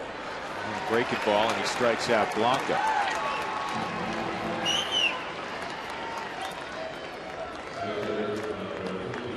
So here comes the pride of Homer, Michigan. Josh Colmenter, product of Central Michigan, good student there.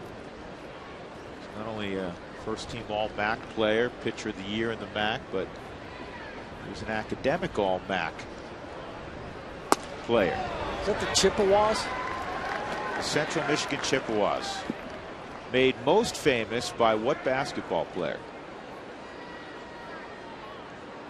Dan Marley. Thank you. You should know this. Dan, it's your home Thunder state. Dan. Thunder Dan Marley. Remember the You didn't 88 think Olympic I'd get that team? one, did you? Well, I was hoping you would.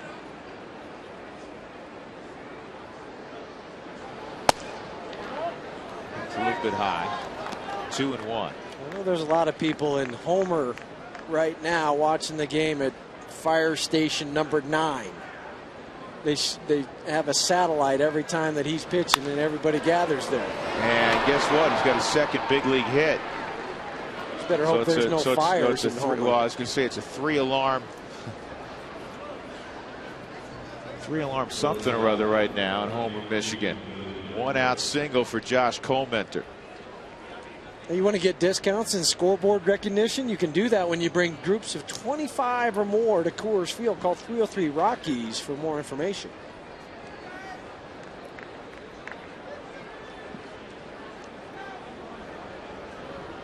Willie Bloomquist, a ground ball to short, and a pop to Todd Helt.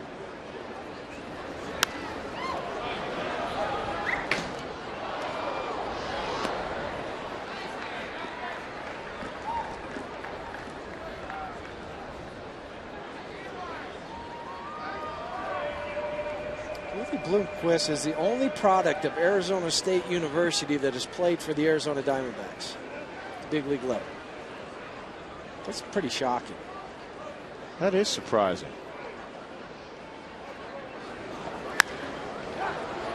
Center field. 2 outs.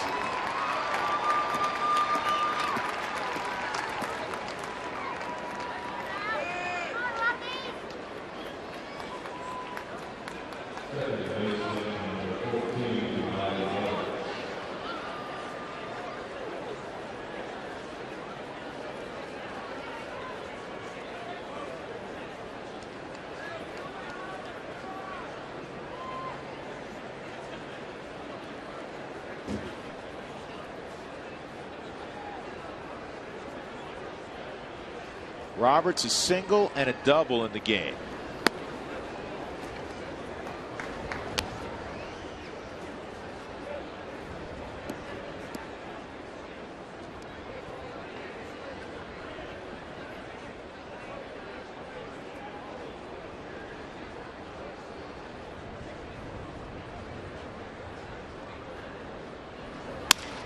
On the ground, the third. Lopez will go to Herrera.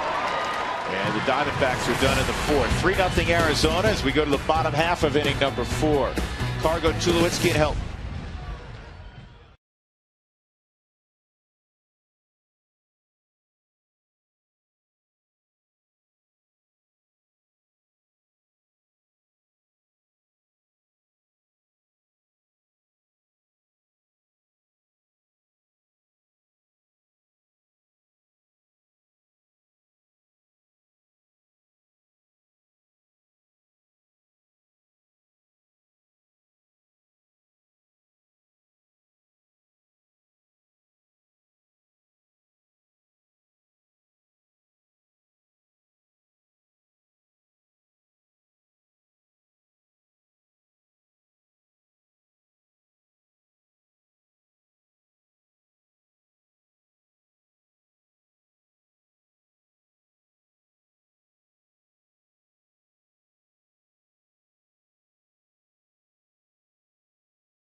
Of the fourth inning here at Coors Field. Time now for the second answer for the Name That Matt question. The question was, this particular Matt was drafted out of high school by the Atlanta Braves in the second round of the 1998 Major League Baseball draft. If you're guessing at home, it is, of course, Matt Belisle, who was drafted, as I mentioned, by the Atlanta Braves, but actually made his Major League debut with the Cincinnati Reds, guys. Yeah, back when he was a starting pitcher, Alana. That's a very good trivia question. So we have 2 of the 4 Matts out of the way. So I like my chances next time at the 50-50. Yeah. Carlos Gonzalez will lead off as Matt Belisle looks on. Rockies have 1 hit. They trail 3-0. Iannetta singled leading off the third. Sacrificed to second, but Herrera grounded out and Fowler struck out. Okay, now you've seen him once. Second time through, you should know where that window where the ball's coming out of. It's been interesting in his first 2 starts. 6 innings of shutout baseball. He's allowed 2 hits each time. Kirk Gibson got him out of there after 6 innings, not really wanting to give the opposition a third look at him. That's smart. That's what you want to do when you're trying to bring a young pitcher up to the big leagues. Don't overexpose him. Charles Nagy, the pitching coach, also involved in that discussion. Let him feel good about what he's doing out there. 2-0's in there, 2-1.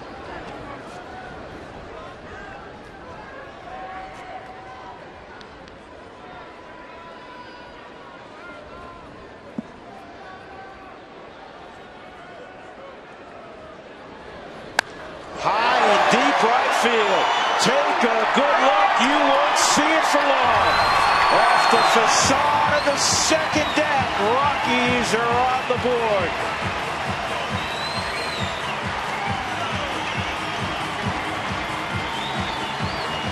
Home run number 7 for Carlos Gonzalez. Also RBI number 28, which takes over the lead for the Rockies from Troy Tulowitzki. Talk about tomahawking a high fastball. That ball was up above the letters. He's able to get on top of this and still hit it out. Well, if it's Cargo and it's Arizona, look out, Diamondbacks.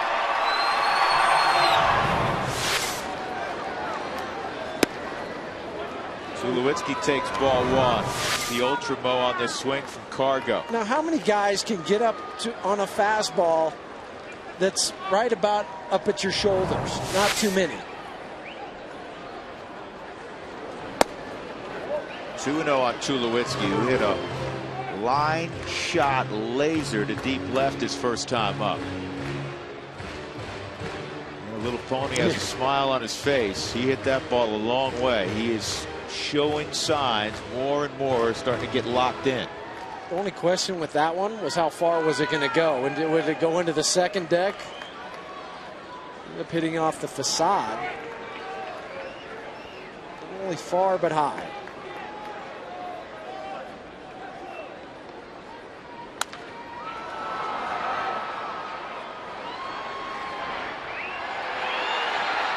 Ooh, that was almost a miscommunication out there in short right. Roberts going out and Upton coming on. We just got word from the Rockies clubhouse, and this is not good. Soreness in the left elbow. Soreness in the left elbow as you look at Keith Duggar, the head trainer for the Rockies. That's why De La Rosa was removed. Had nothing to do with the blister issue.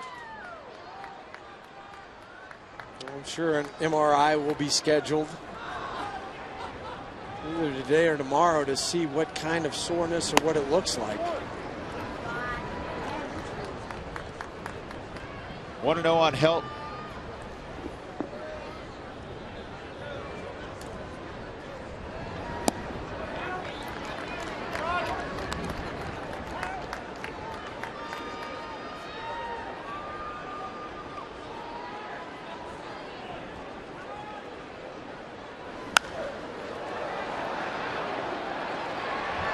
Parra is going to give it a look, but you have to buy a ticket to make a play.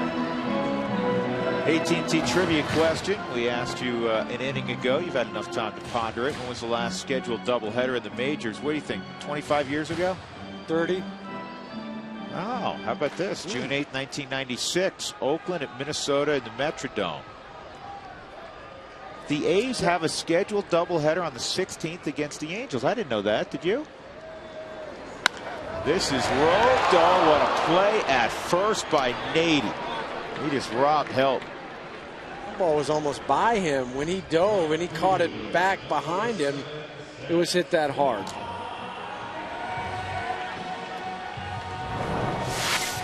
Watch where Nady catches his ball. Body turned. An easy flip to Coleminter for the out. But you can start to see some better looks now, better swings against Coleminter.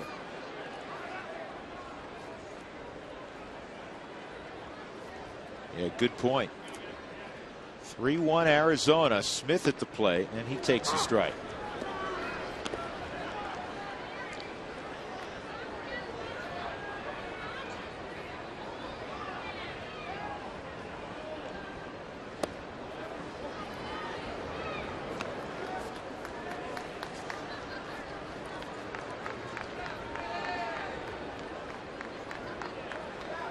So the shutout inning performance ends at 15 for Coleminter as a starter.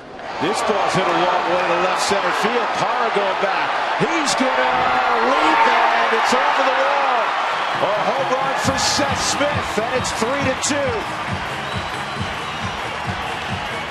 Home run number 5 for Smith.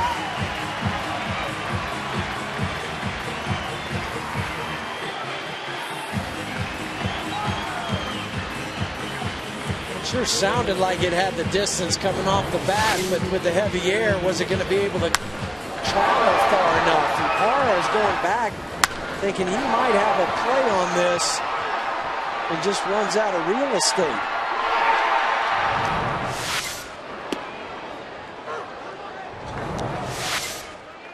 Here's the leap on the Ultramo, and that man made the catch. Fortunately, and not the guy in front of the wall. This ball hangs in the air, right center field. Get down, and a will for Lopez. And it'll be a single for Jose, and the inning will continue. And Jeff Houston, the second time through, the Rockies finding the barrel. 4 out of the 5 guys in this inning have squared the ball up because they're starting to pick up on Coleminter And it goes back to the point you made a few moments ago about Kirk Gibson only pitching him 6 innings because he understands a guy that's not overpowering. You see him a couple times, that fastball's coming in there 85, 86 miles an hour. Big league hitter's eyes light up. Iannetta singled to left center field last inning. It was the Rockies' first hit. They have 3 more in this inning.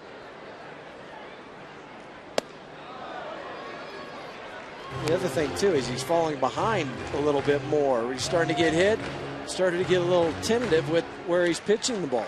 Tell you what, you make a mistake to Iannetta, he could be trotting around the bases. Strong man at the plate.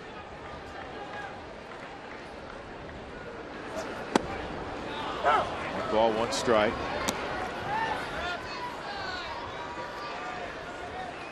We have said this before. If you look up catcher in the dictionary and body type, a picture of Chris Iannetta pops up. Well, you don't want him to be too tall. You want him to be a little bit more low to the ground, more compact, kind of a middle linebacker body.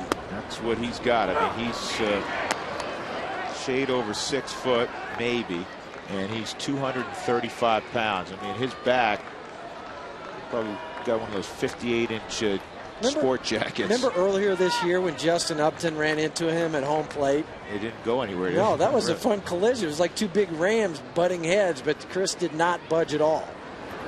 In the air to center.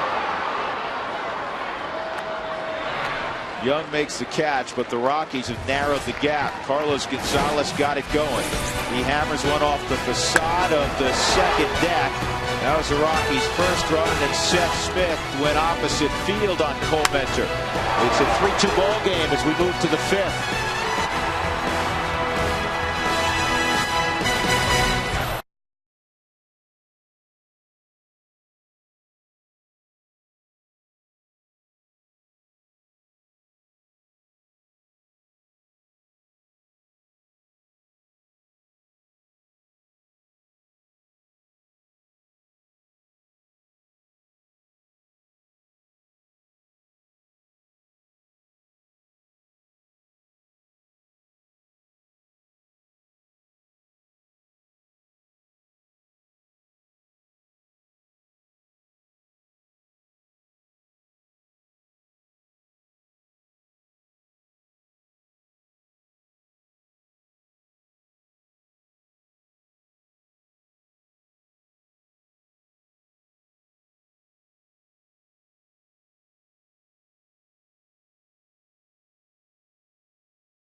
Baseball on Root Sports is brought to you by your neighborhood Toyota stores. Toyota moving forward. By the new Quest 5-year price lock promise. Visit quest.com/promise for details. And by AT&T, the nation's fastest mobile broadband network. A couple of solo home runs last inning by Carlos Gonzalez and Seth Smith, and the Rockies are within a run of the Diamondbacks. Upton, Chris Young, Xavier Nady, 3, 4, and 5 against Greg Reynolds. The sinker's in, ball 1. Greg needs to have a shutdown inning, quick inning to get the guys back in the dugout so they can grab the bats again and go to hitting against Colmenter. Challenged up, and he got it past Justin Upton. It's 1-1. You don't want to go up there too often with Upton. No, that's enough in this at bat. Yeah, once isn't enough. You got away with it. Go back to breaking pitches or sinkers down in the zone. Iannetta sets up away, low target, and this is a bouncing ball to help. And Greg Reynolds over there quickly, 1 out. Well, coming up in the 6th inning, we're going to do our daily Toyota talk. And Cole Menner's got a little different delivery, so we are asking you today to think back in your time watching the great game of baseball, the funkiest deliveries you've seen and you recall. Probably come up with a bunch of names. Louis Tion. Yeah, Louis Tion, Juan Marichal. A couple of suggestions. Fernando Valenzuela. Looking up to the sky. Yeah, very different. Kind of the left-handed version of Tion. Boy, Young tried to bunt and pitch up his eyeballs for a hit. 0-1. Curveball. Why would you try to bunt a curveball up by your eyes? That was just a bad attempt.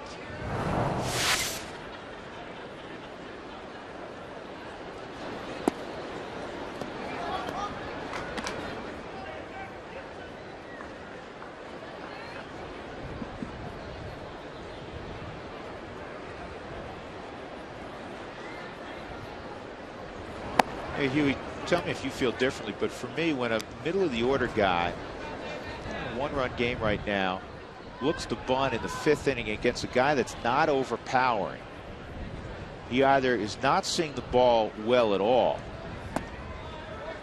I mean, that's the only reason I could see him doing it there. Yeah, and the confidence is down, because it's not like, okay, this guy's really filthy on the mound, and I'm just going to try to get on base here, and I'm going to drag a bunt. It's the element of surprise. Or he's going to overpower me. Yeah, but that's not Greg Reynolds' MO. Here's the 3-1, and this ball is hit well to center field. Dexter going back, still going back. Leaps and makes the catch. Didn't have to leap, actually. Just reached up and made the catch. That ball was driven by Chris Young. 2 outs. Let's go back last half inning. How far do you travel? Brought to you by AAA Travel. Relax, we take care of you. Cargo took care of this baseball, and it traveled 402 feet.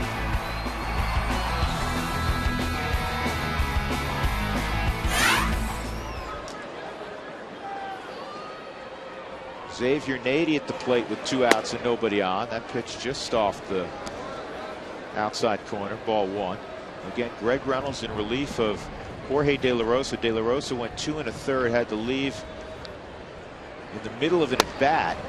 Chris Young, he had a 1-1 count on him, and Chris Ionetta's flashing down signs, and De La Rosa kept shaking him off, and then Chris went to the mound and called for Keith Duggar to come out, and Jim Tracy. He threw one more pitch, not a pitch to Chris Young, just to see how it felt, with everybody looking on, and he had to leave with elbow discomfort. Greg Reynolds, good inning, 3-2 ball game.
freeze cam.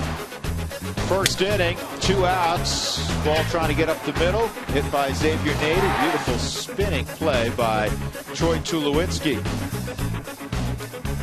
Brought to you by Frost Brewed Coors Light, the world's most refreshing beer. Greg Reynolds leading off, takes strike 1. Reynolds at the top of the order. Johnny Herrera hitting in front of Dexter Fowler. Jim Tracy trying to find a combination up top that works. Get a little more traffic for the Thunder guys. Rearrange the furniture a little bit, get a different look.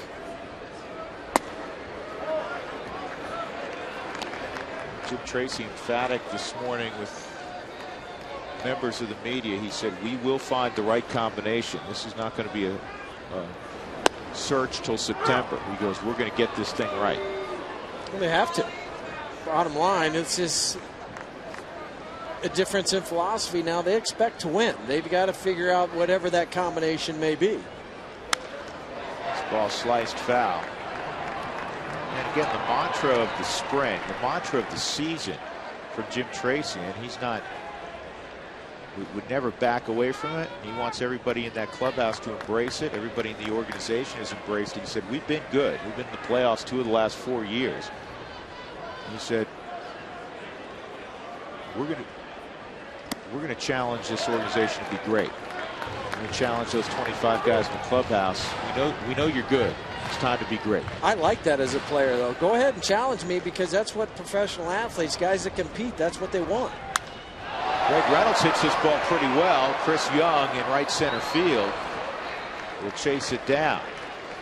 Pretty good swing there by Greg Reynolds. That'll bring up Johnny Herrera.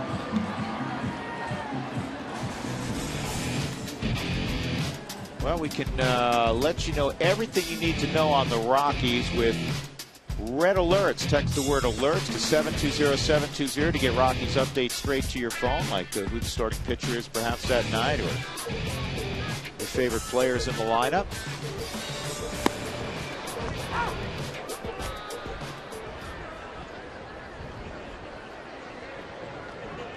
Herrera fly ball to center field and a ground ball to second.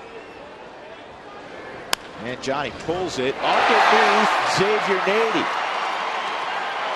So Johnny's going to reach on the error by Nady. Nady, with his first error of the year, he had robbed Todd Helton last inning on a wonderful play, and then a pretty routine play right there he doesn't handle. It doesn't get much easier than that for Nady, because you're already playing in for the bunt. So just drop to a knee, take it off the chest. Even if you have to flip it to the pitcher, you do that. He just went right through the 5-hole with that big trapping mid over at first. Just misplayed it. Now you have to take advantage of it if you're the Rockies. Dexter a walk and a strikeout. Down low on Fowler. Coleman are pretty quick to the plate. He's about 1-2-5, 1-3. A little bit more difficult to steal, but you can hit and run.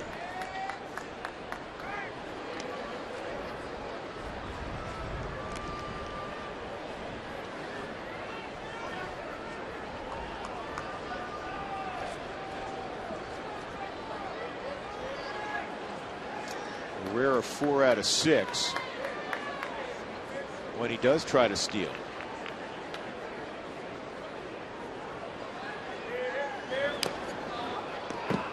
Dexter saw that changeup well. He was on time. He just didn't square it up. Well, that's what he struck him out with last time up. Back in the 3rd inning was the changeup. He just turns that wrist and pronates it over to get the ball to move down and away from the left-handed hitters. It's a great look from this camera angle, and really what Jonathan is seeing from the pitcher right over his shoulder. I was always taught to look at that right heel of the pitcher. You look at the right heel. If it lifts off the ground, he has to go to first base. If not, you can take off. There goes Johnny, and it's a bunt and run, and this bunt is popped foul out of play. It's another situation. We've seen it a few times this year, and Dexter worked on it diligently during the spring where he was unable to get the bunt down. Well, the way Jonathan went into second base, it was more like Dexter did that on his own because Jonathan ended up sliding headfirst into second. If it's a bunt and run, then the guy at first, or a run and bunt, whatever, however you want to call it, he's got to pick up the hitter, much like a hit and run.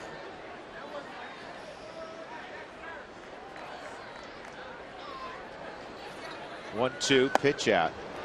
That may be a misassignment. That's another possibility.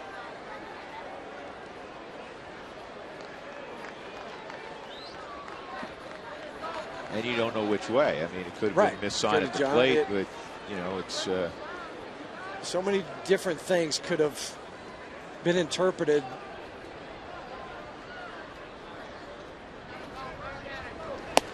Three and two. Well, Dex has been in this situation in all three of his at-bats today. One time he walked, one time he fanned. Carr goes next. Now comes a choice for Jim Tracy. Does he take and start Jonathan Herrera at first base? If you swing through it, maybe you get a strikeout, throw him out, and you don't have Cargo hitting with the runner on. You know what? I'm not worried about the double play the way he runs, so I would not start him here. Well, he does. And it is fisted slowly, and the throw to first by Bloomquist is not going to get Fowler. Good thing I'm not managing. That's right, because if not, Bloomquist would have not been going back to the bag over at second base. He would have had a better read on that ball off the bat of Dexter Fowler, and he would have made the play at first. Jonathan takes off, shortstop's covering. That ball was in on the fist. Bloomquist comes in and makes a very, very nice play on the bare hand, but Dexter's speed beat it out.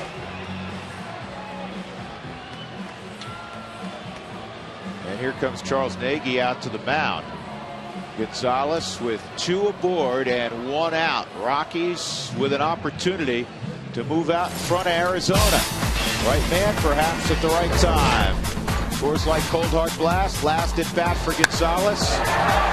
He took a high changeup and he hit it off the facade of the second deck over 400 feet away for his 7th home run of the year. His 28 RBIs. Now leading the Rockies. He's moved one in front of his buddy Troy Tulowitzki, who's on deck.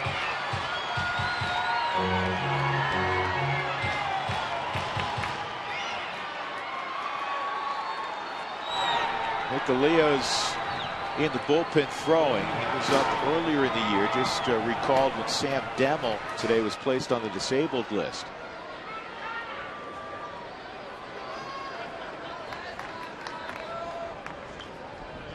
Here's Gonzalez. Up and in. I'm a little surprised that they even tried to come back into Gonzalez after what he did last time. Good speed on base. Herrera at second, Fowler at first. 3-2 Arizona, one out in the Rockies' 5th.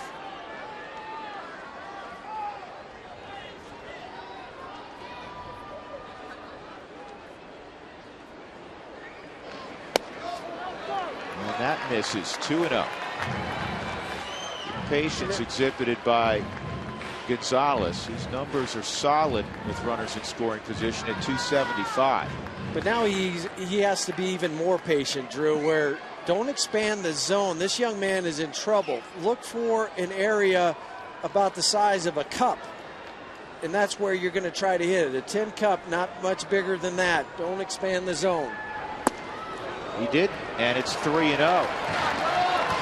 Gonzalez, 4 home runs in his last 8 ball games here at 20th and Blake. The way he started to swing it, you got to let him fly here, don't you? Well, I'm just the opposite. I don't think so because the young man's in trouble out on the hill. If you go to chasing a ball that's just off the plate, I figure you're going to get the same pitch, probably 3-0 as you would 3-1. We shall see. Here's the 3-0. He set up like he was going to fire, but it was nowhere close, and now they're loaded up for Tulowitzki. Tulowitzki lined out and popped out, and that will be all for Colementor.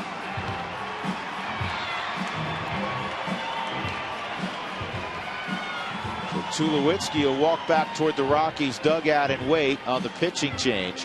When he returns to the batter's box, the bases will be loaded with one out.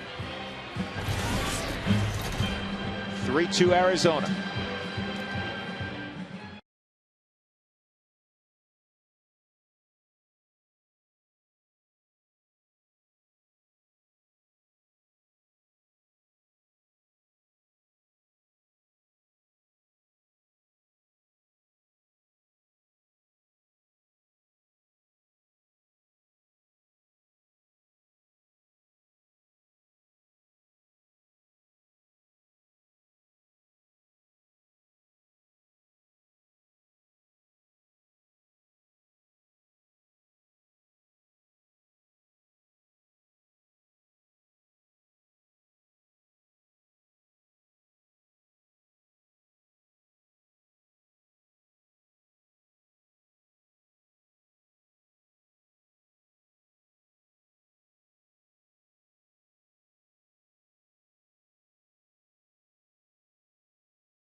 In the third inning, Jorge De La Rosa already out of there. Greg Reynolds in. One hopper off the bat of Melvin Moore got under the glove of Troy Tulowitzki. 2 runs would come around and was scored a single.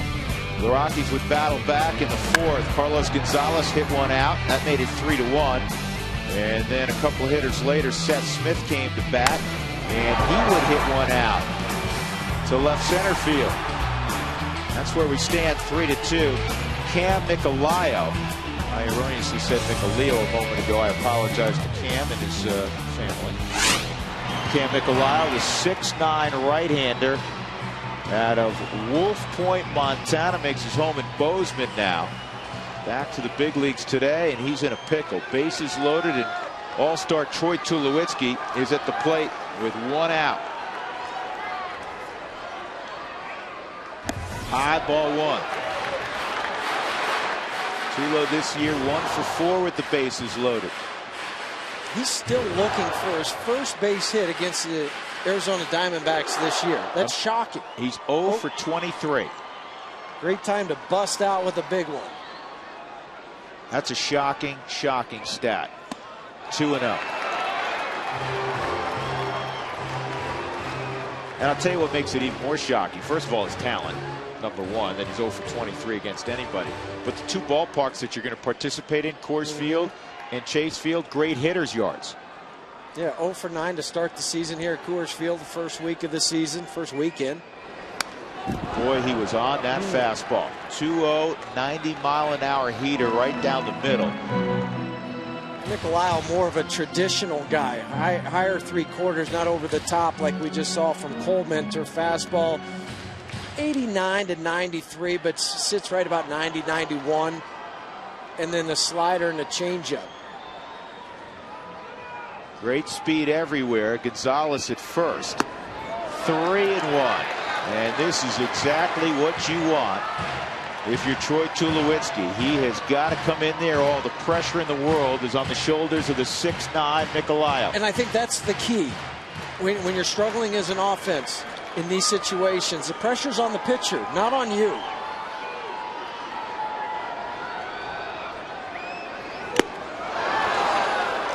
3-2. Too big there? A little bit. I thought it was just a little bit too long with the fastball where it was located. When it's too long, you work underneath the baseball. He was thinking 4 bags. 1 will give the Rockies the lead. Ball 4. And the Rockies have tied it up on a bases-loaded walk to Tulowitzki. And that'll bring up Helton as Cole Menner can only watch.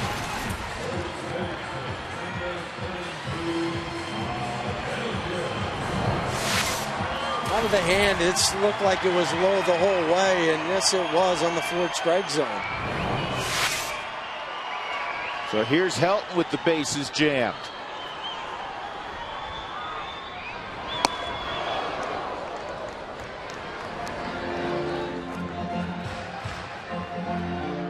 '28th RBI for Tulowitzki. He's just tied Gonzalez for the club lead. And that was a second bases loaded walk this year for the Rockies. Seth Smith had the other one. Helton fouls this ball off. And it's 0-2 on Todd. This rally started with 1 out, nobody on, when Johnny Herrera hit a fairly routine ground ball right at Xavier Nady, who committed his first error of the season, just got underneath his glove. And then Fowler on a 3-2 pitch, an infield hit, then a walk to Cargo, a walk to Tulowitzki. Here's the 0-2. And Todd slices this off. This at-bat's just begun. Well, for Todd, when he sees 8 to 10 pitches, but to go back to your point for a second, if they get Jonathan out, even that ball that Dexter hit, Willie Bloomquist would not be breaking towards second base with the runner going. Maybe he comes in and makes that play and this inning is over, but you have to take advantage of the other team's miscues. And Helton slices this to fairly deep left, plenty deep enough to get Dexter home with the go-ahead run. So Helton comes through, his 21st RBI, and the Rockies lead it 4-3 here in the 5th. That's the definition of a professional at bat from Todd Helton. Well, the 4th inning, how far did it travel? Brought to you by AAA Travel. Relax, we take care of you. Seth Smith hit one 378 feet. That's all it needed to go to get out of the ballpark. And now he's up with 2 men on here in the 5th. But that was a professional at bat from Todd Helton. Fell behind in the count. He was just looking to hit something into the air, get underneath it. He did exactly that with Dexter Fowler. Doesn't even have to be that deep, but it was. Good place to be for a hitter. Went off speed, fooled Seth. It's 0-1.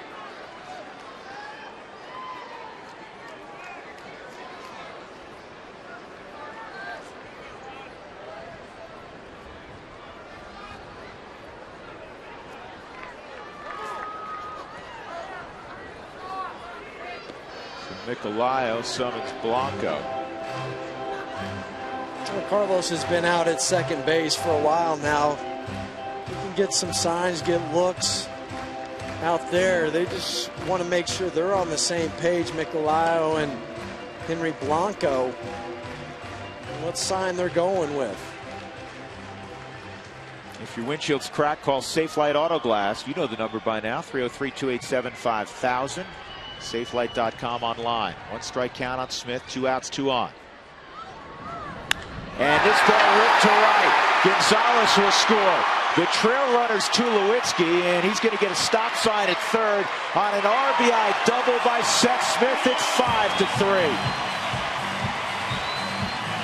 22 ribbies for Seth Smith. He just reached out and hooked it. Just increasing his lead, too, for doubles. 14 doubles for Seth Smith. And you're right, Drew. Talk about going out and hooking a ball that's up and out of the zone. Remember the pitch that Carlos Gonzalez hit for a home run? That ball was in, but it was up. This time it was up and away from Seth, and with the changeup, you can get your barrel and work it around that ball, and he was able to do that. Well, if Jose Lopez can come through, you get it the blow it open type of hit. This ball fouled up toward us, and it didn't quite get there. We almost had a play, partner. Well, safe at second base on the double. Seth Smith safe and secure. New York Life. That was close. Closest we've had in a while. Here's the 0-1. Swung on and missed. Base hit. And in all likelihood, a 2-run lead becomes 4. Lopez is single in his last at bat. Jose is swinging the bat well.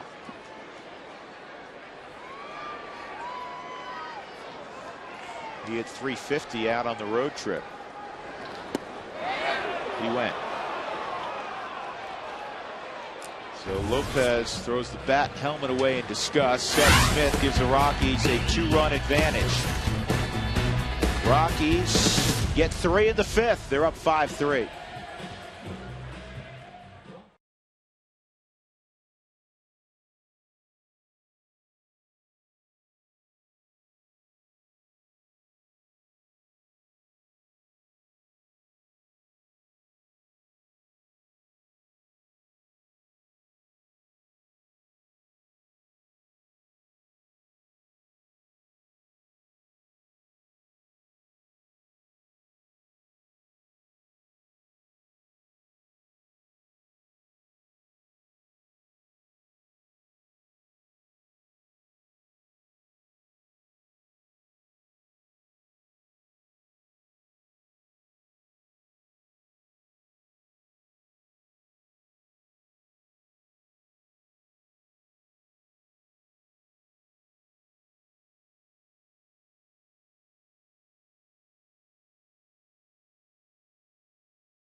Top of this 6th inning. Time now for our 3rd question for the Name That Matt game. Now, this question is the mascot for this Matt's alma mater is the Governors, guys. The mascot for his alma mater is the Governors. Known as the Governors, yes. Oh, okay. All right, I'm with you. Got it. Got it. We're annoying, aren't we? I think no. We're supposed to know these, right? That's right. Well, as I said, we have a 50-50 chance. Well, we go to the top of the 6th inning, and Greg Reynolds an opportunity to pick up a W in relief of Jorge De La Rosa, who went 2 1/3 and had to depart with an elbow issue of some kind. We don't have a lot of details yet, but we'll know more in the coming days. Toyota Talk inning. Here's the pitch to Moritz. Popped up, and Helton's not going to have a play. Louis Tiant marked the bird Fidrich. That's a good call. Asked people with Cole Mentor, the starter for Arizona, having a little bit of a different delivery.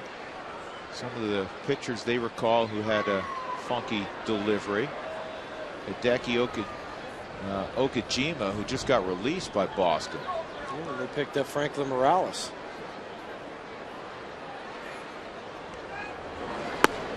That's a strike on the outside corner. Spaceman Bill Lee's wind up. He was appropriately nicknamed. This ball in the air, left center field. Dex has got to get there. Sliding catch, can't hang on. And Mora is going to end up at second with a double.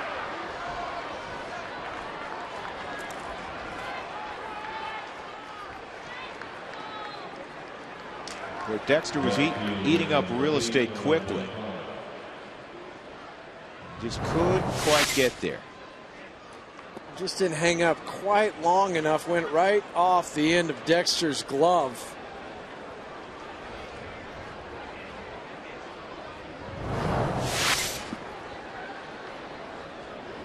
Quisenberry. Yeah, late Dan Quisenberry came from. I mean, his knuckles were scraping the ground.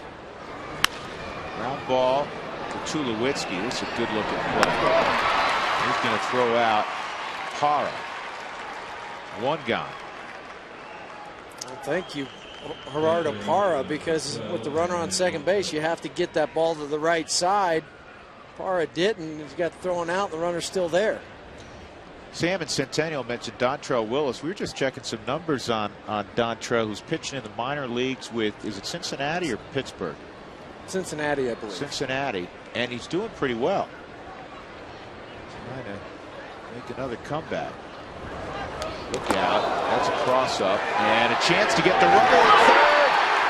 Salad at third. Thank you, brick wall.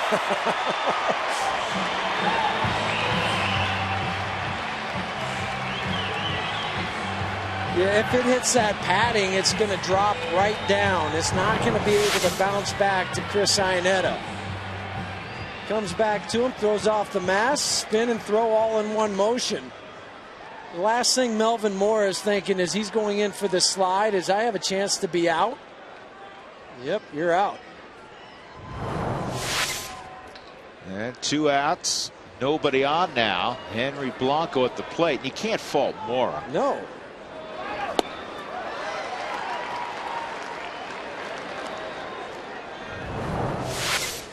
It hits right at the Coors Field, just to the right of that, bounces back. And I mean, a perfect hop. Yeah. Came up belt high for Iannetti, turned like an infielder, fired to third. Hey, no problem. That's all right. Got him. Matsuzaka, Hideo Nomo. Sliced foul. Bruce had a little bit of a different delivery. It was more of an intimidating stare. Yeah. We all miss the sun right now, Rachel. Trust me.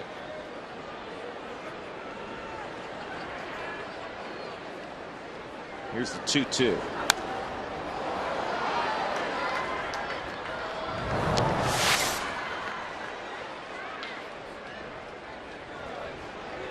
Yep, I got it.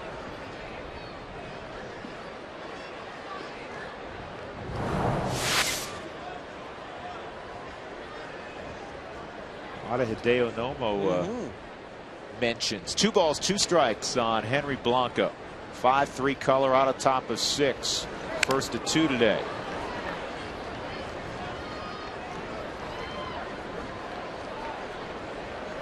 Dontrell Willis has always had that delivery too. Yeah, and then they tried to change him because he could no longer throw strikes. But to me, when he was in Florida, it was never an issue down there, really. Nope. I think it's between the ears. Did he go around? Yes, he did. Strike 3. Blanco is gone. Thanks for your participation as always on Toyota Talk. Rockies leading 5-3. Chris Iannetta will lead things off.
Let's go ahead and answer question number 3 of Name That Matt. I asked you at the top of the inning whose alma mater is known as the Governors. Well, that would be Matt Reynolds because he attended Austin Peay University. Now, Austin Peay was the governor of Tennessee from 1923 to 1927.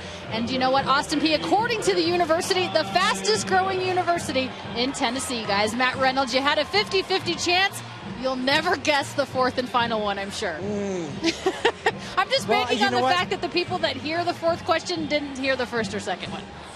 Okay, I know what the 4th question, the answer is, because I know where he went to school, and their mascot is the Bison. Yes, I'm just going to leave it at that. I didn't say who it was. That's true. You didn't give it away. No. You gave him a hint. I gave him a hint. If they were watching, they have a pretty good shot. We hope. Juan Gutierrez is the new pitcher for the Arizona Diamondbacks here in the bottom of the 6th inning.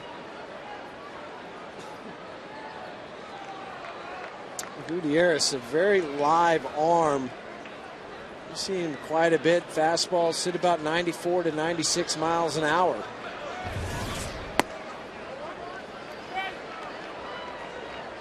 Ball 1 on Chris Iannetta, a single and a fly ball to center field for Chris. Day-night doubleheader. Rockies will play game 2 at 6:40. And that breaking ball backed up and touched the inside corner. It's 1-1.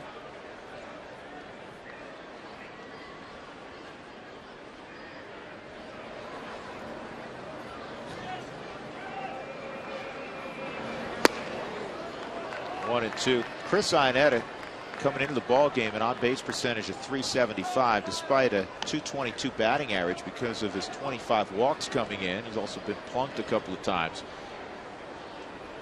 Very good on-base percentage, the best among all National League catchers, in fact.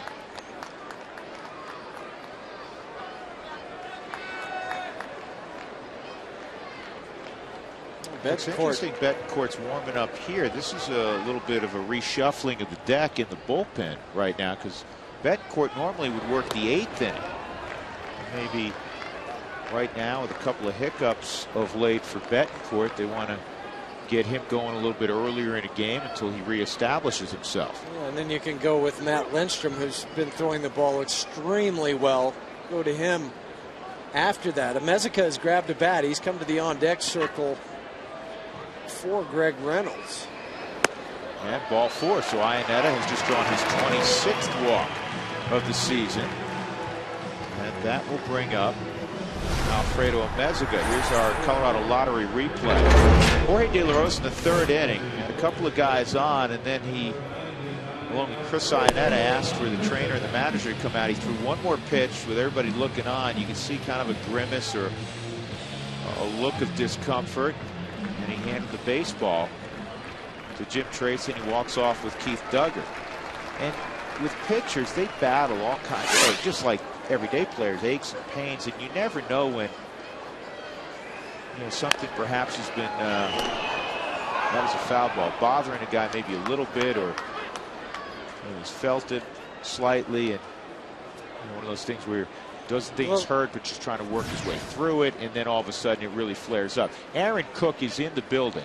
Now, Aaron threw yesterday in Tulsa, pretty solid outing.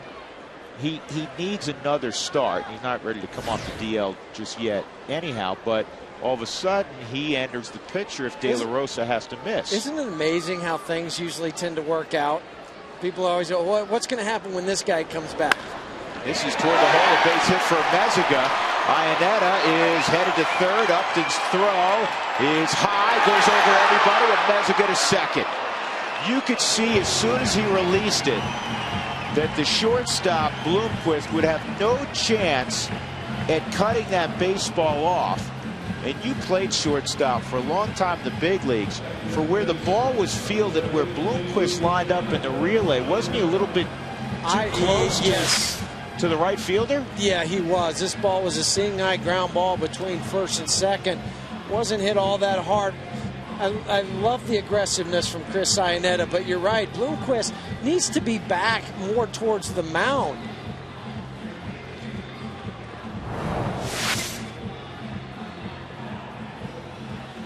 I'll show you in just a second where I think that Bloomquist should have lined up. I always say work off the mound. Now he should be back in this area right there, right by the mound.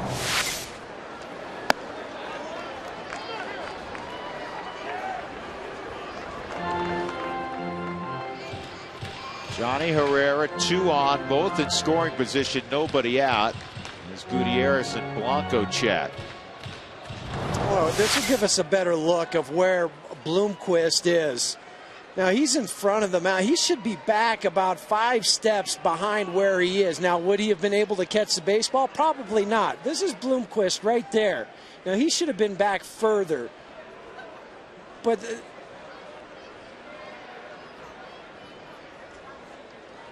he's about 5 steps in front of where he is, but the ball, how high it was, he couldn't have stopped it anyway, but it would have helped with the guy being able to go to second base, maybe hold up. And now Gutierrez is going off, so he evidently hurt himself. And the Diamondbacks will be forced to make a pitching change.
Rockies baseball on Root Sports is brought to you by your neighborhood Toyota stores. Toyota moving forward.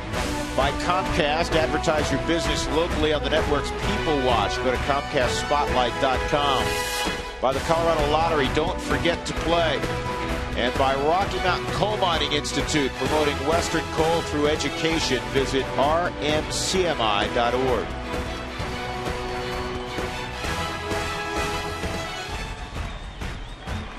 Well, Joe Patterson has completed his warm-up pitches. He got as many as he wanted with Gutierrez leaving with an injury. 1-0 count is what he inherits. Johnny Herrera up. The infield's in. At third base, Ionetta, who walked, and Meziga is at second, and it's fouled off.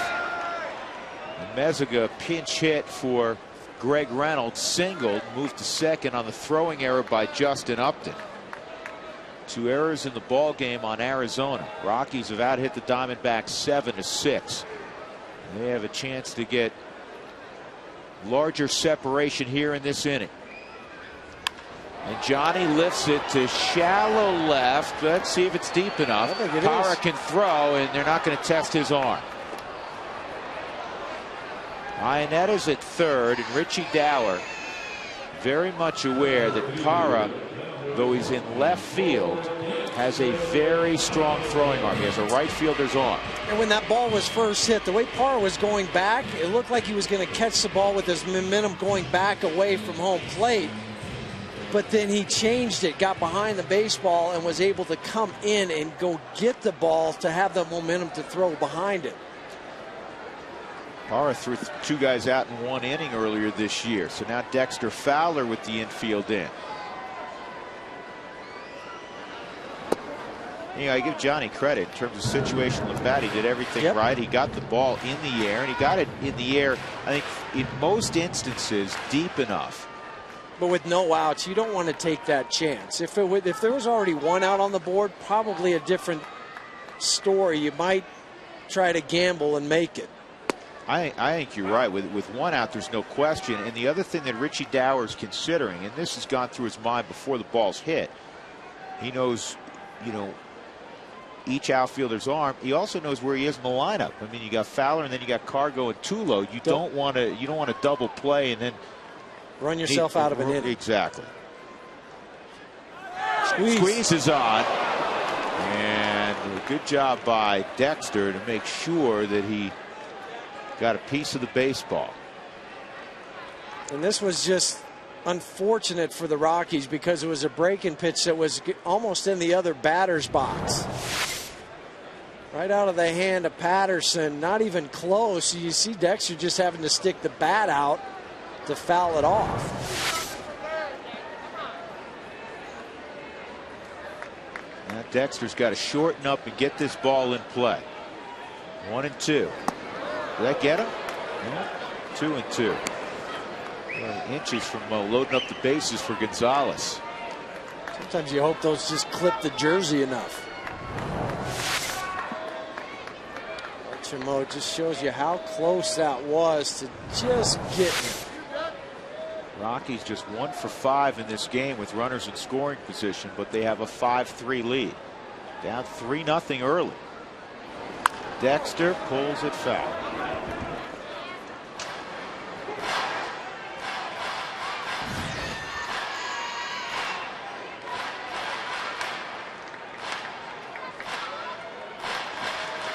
Funny what I'm about to say, because Dexter has more lifetime at bats from the right side. That's his natural side, but far more big league at bats from the left side. Here's the 2-2, and it's 3-2. 4 at bats for Dexter Fowler today, and every time he has worked the count full. Looks like a bad shot, right? Looks like somebody who can't hit the target. Looks like me skeet shooting.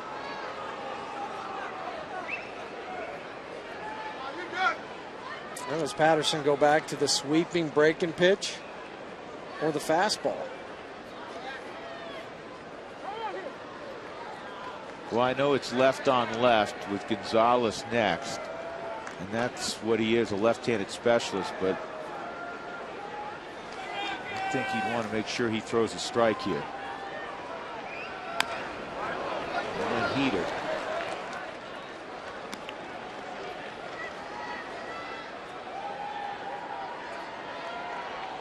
Betancourt continues to throw in the Rockies bullpen. He's going to handle the 7th inning today. Here's Dexter's career breakdown. Twice as many at bats left-handed than right-handed. Did not start switch hitting until he signed with the Rockies out of high school. Wells Fargo customers, get your 2-for-1 Rockies tickets today by going to wellsfargo.com/Rockies. See a Wells Fargo banker for details. Wells Fargo Bank, member FDIC. Infield in, 1 out, 2nd and 3rd. And ball 4, and they're loaded up for Carlos Gonzalez.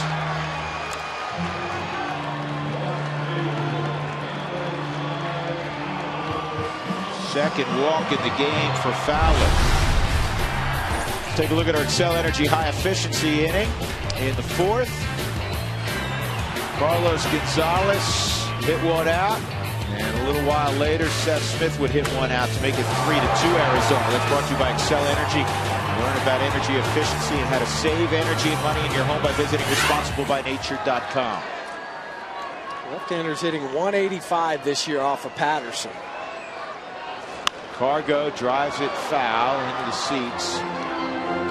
Did a better job of keeping that front shoulder closed there. His at-bats, terrific last year left on left, a .320 average. They've gotten better and better the last couple of weeks. And you have to do it, especially against Patterson, where he is on the first base side of the rubber, where he steps. He's almost not even in line to home plate when he lets go of the baseball. Even as he followed that pitch, as he tracked it, Jeff, the body position was good, wasn't it? And that's what you want as a hitter. You want to be able to think, even when you take a pitch, you see it, you're not firing at it, but did I see it out of the hand? Patterson's left heel is the only thing that is in contact with the rubber. That's how far off that rubber he is towards the first base side. This ball, high chopper to second, and it's going to get a run home. Dexter hard into the shortstop Bloomquist. An RBI for Gonzalez, and the Rockies lead 6-3. First and third, Tulowitzki will come up.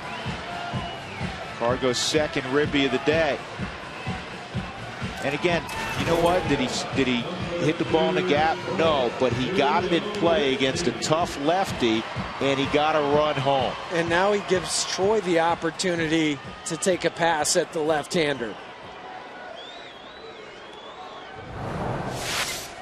Now watch where he steps right over into this area right there before he delivers, and then this foot's going to come right to there. And on the inside corner, strike 1 on Tulowitzki. Troy walked with the bases loaded last inning to force in a run.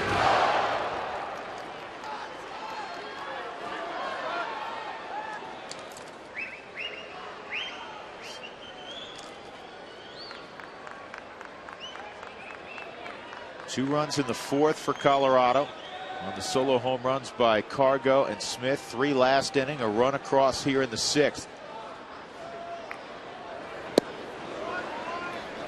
And it's 1-1 on Troy.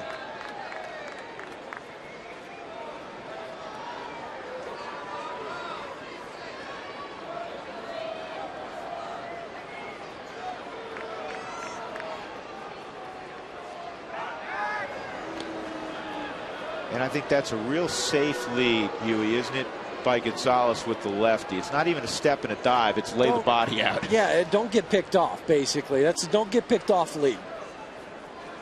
When you have Troy up, your cleanup hitter, that's okay. Because you're not looking to steal a base right now. Because if they do, if he steals a base, they would walk Troy to get the left on left to face Todd Helton.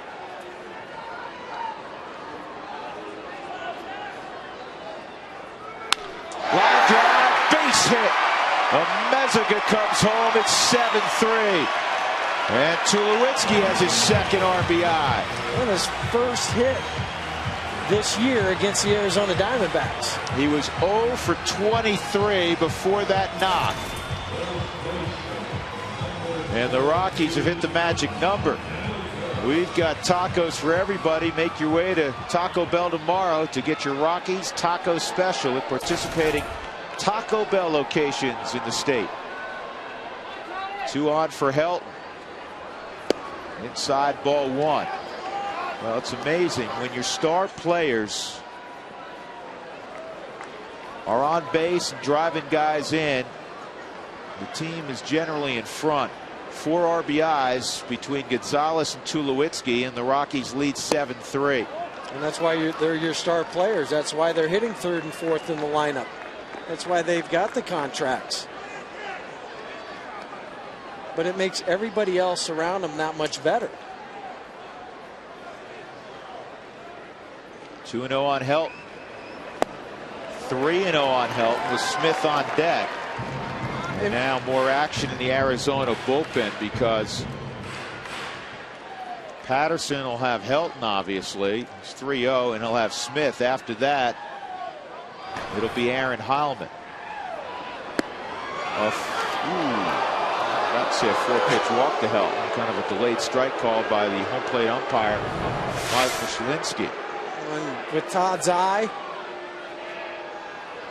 you see why he was starting to head down to first base.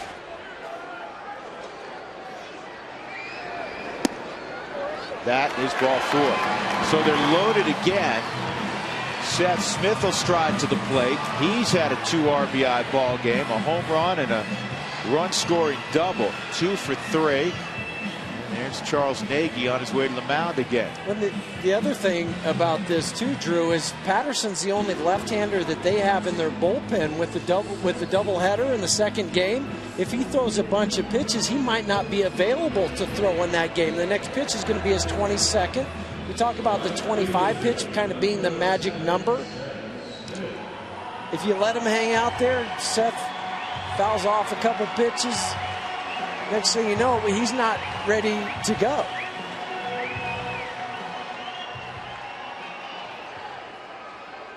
And he may be very right. So Smith with the bases loaded. It's in there for a strike.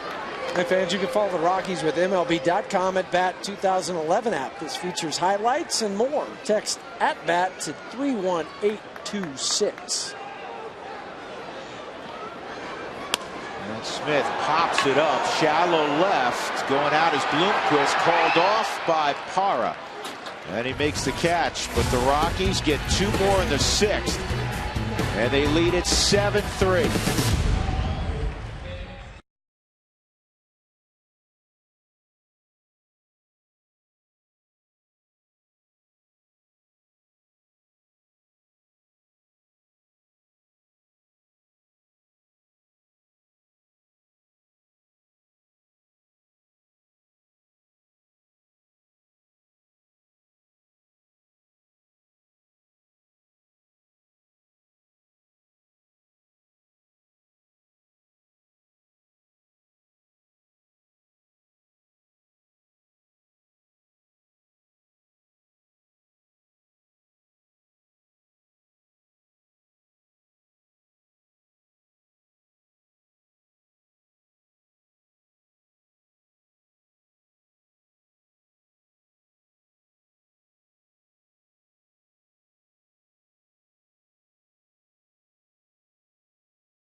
Ecotech Institute in Denver, where you can make the world your workplace.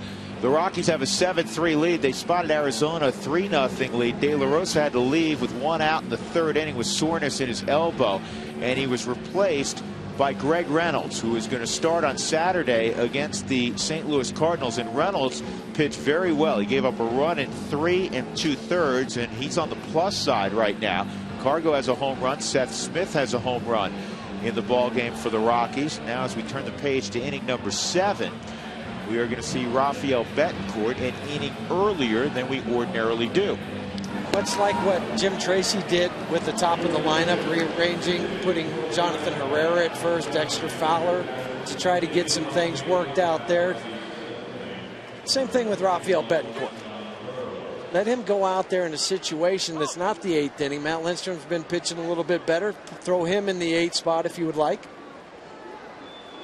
And let Rafi get back to feeling comfortable and confident. Every season you're going to go through some hiccups. You're going to have some ups and downs. Well, how about this? Sean Burroughs. This is a great story. This was one of the top prospects in baseball with the San Diego Padres going back about 8-9 years. Swung on and missed. He's been out of baseball for 3 years. They thought he was going to be like his dad, a slugger. And what he was more of a singles doubles guy, and he's a third baseman by trade, a corner infielder. And he's made his way all the way back to the big leagues. Sean Burroughs pinch hitting here in the 0-1 is down low 1-1. In fact, prior to hooking up recently again with the Arizona Diamondbacks, he had not seen the big league since May 4th, 2006 with Tampa. Think back to who the GM was with the Padres when he was first drafted. Who was Kevin Towers? Kevin Towers. GM of the Arizona Diamondbacks now. He was hitting .386 in AAA Reno when he was called up.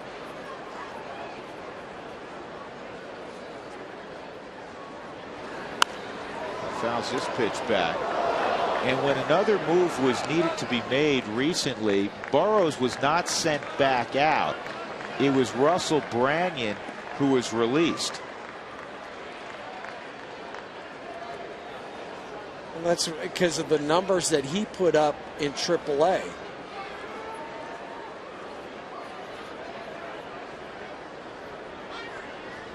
There's the 1-2 on Burroughs. That just missed. Good velocity from Betancourt, 93. It's nice to see that number go up a little bit.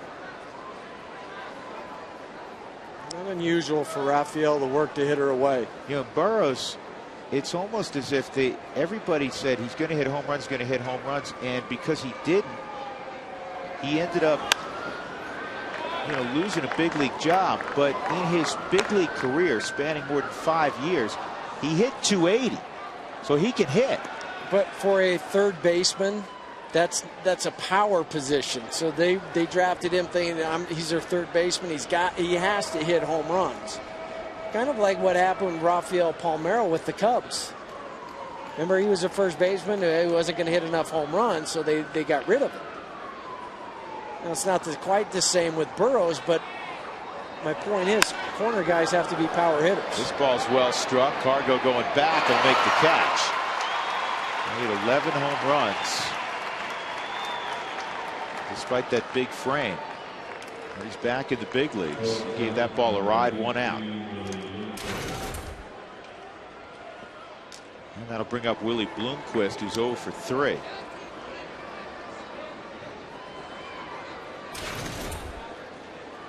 Bloomquist missed 21 ball games with a hamstring injury.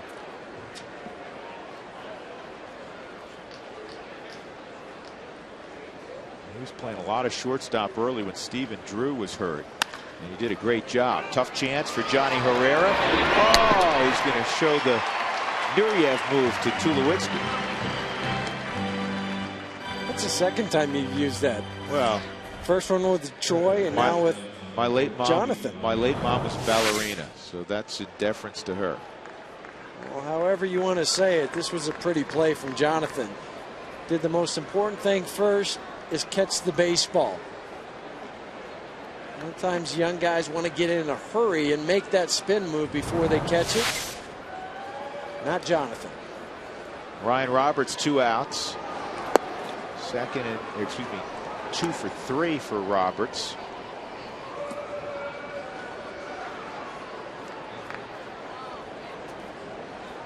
The Rockies have done a good job getting the leadoff man in this ballgame. 6 out of 7 innings. in the air to right field. High fly ball for Smith. Nice outing for Betancourt. Real nice outing for Rafael Betancourt. Stretch time at Coors Field. Rockies leading by 4.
By Xfinity.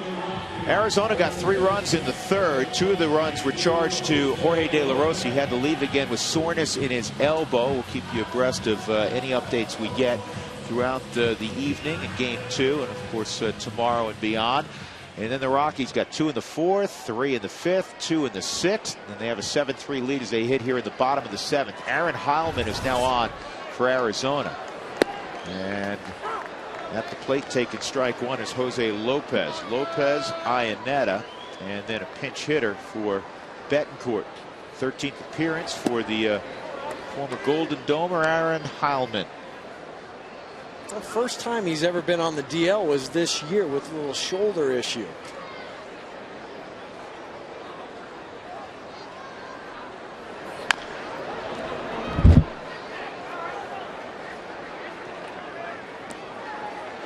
One and 2 on Lopez. Base hit in the 4th, 1 for 3. And there's Lindstrom. Lopez 14 for his last 40.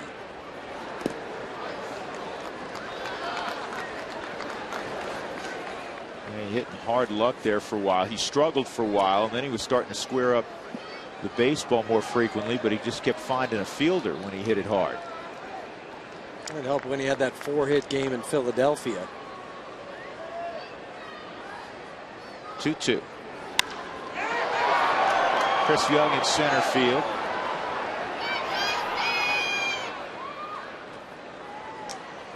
Iannetta coming up. The Diamondbacks have won 6 in a row coming in. 8 of their last 9.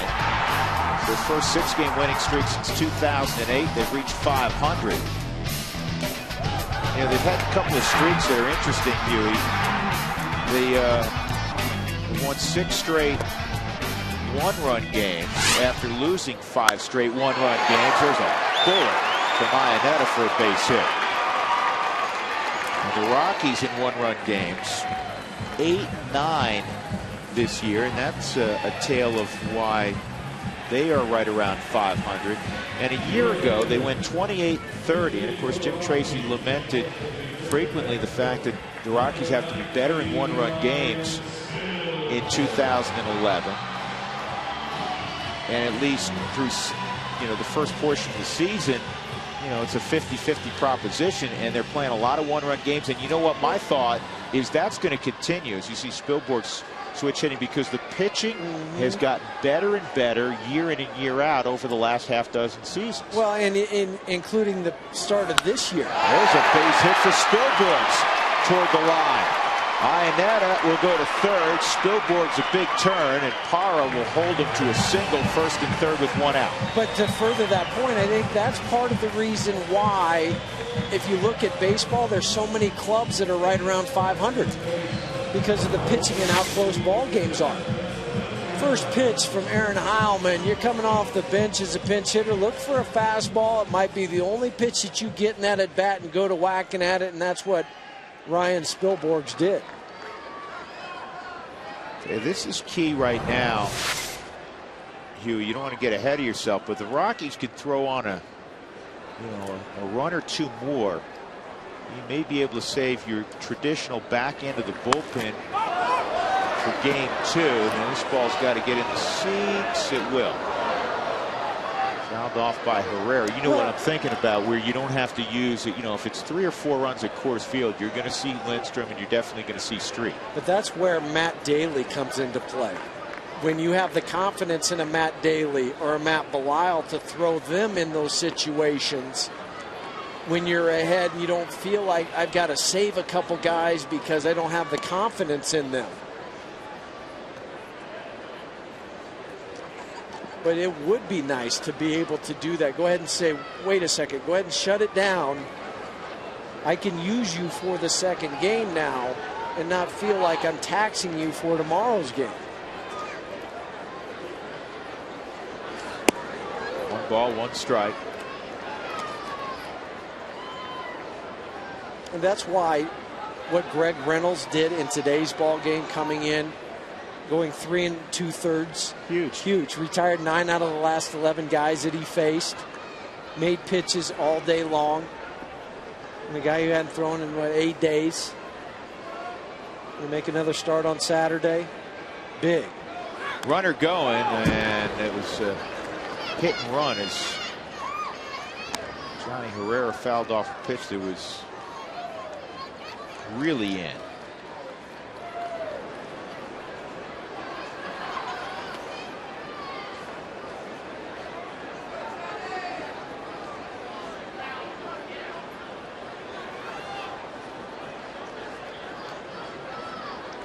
One and 2 on Herrera.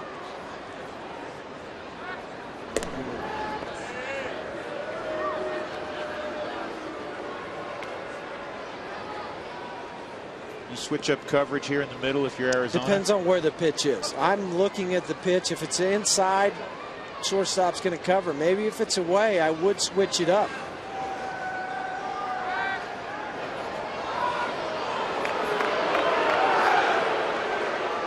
Well, two throw-overs and a fake third to first. You know what I'm thinking, right, Drew? Well, you're an odds guy, and that when you, as a base stealer, you want him to take off here. Yep. And see if he's going. Not going, and Herrera pulls it in the hole, a base hit. Iannetta scores. Spilborgs will go first to third. Upton just lobs it into second, and the Rockies lead it 8-3. They're getting after Aaron Heilman here in the 7th. Johnny Herrera with his 9th RBI. This was almost identical to the ball that Amezuka hit last inning in between first and second. Inside, Jonathan pulls the hands in, gets on top of the baseball. Not hit all that hard, but because of it was hit a little softer, Ryan Spilborgs makes the turn and goes all the way to third base. And here's Dexter again. Productive afternoon for Fowler. A couple of walks and an infield hit, so he's been aboard 3 times. He has seen 26 pitches in 4 at-bats. He's worked the count full in every at-bat. Now Herrera will draw a throw. And if you're Jim Tracy, in a situation again where you can have some fun, you can do some things. That's the difference in managing a game that's 8-3 or a game that you're losing 2-1, 3-0. You can't do these sort of things. And how much fun is it to put the pressure on the other team? Heilman's had to make 2 throws over, fake third to first, do a lot of things. We saw the hit and run earlier with Dexter Fowler where he got a base hit because Jonathan was stealing. Good fastball. and you haven't reached the quote-unquote etiquette line, the unwritten rule, or you don't run, you shut it down, you're up by 5 runs in the 7th, because it is Coors Field. Not in this ballpark when they still have 6 outs to play with. Yep. No way. Johnny not going, and it's 2-1 now.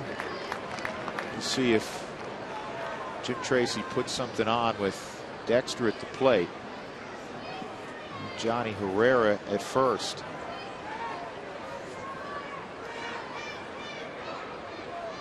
Nope. And it's 3 balls and a strike. Now the Diamondbacks, to the point we were just making, last 5 games, they've done some heavy damage late in games.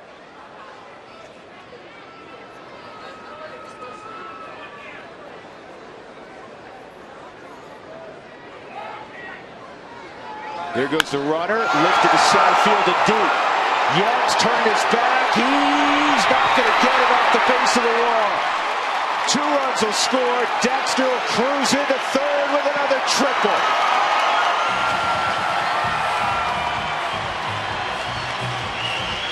Fourth triple of the year for Fowler, who has more triples than anybody in baseball the last year and 2 months. 10-3 Colorado.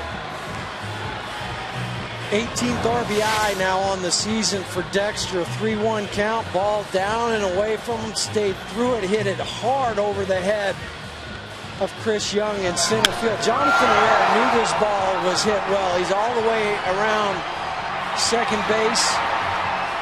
And good for the Rockies that that ball hit at the base of the wall and didn't hit out further where it would bounce and then go over for a ground rule double. When you're pitching coach and you've made 4 trips to the mound in a ball game, it's generally not a good thing. Charles Nagy just headed back to the dugout. And you still Triple leaders this year. Reyes with 6, and here's Cargo with the infield in. And you still have 11 innings to go at least, with the 2 here and then 9 more in the second game. And again, the second game, Joe Saunders against Yoli Chacin.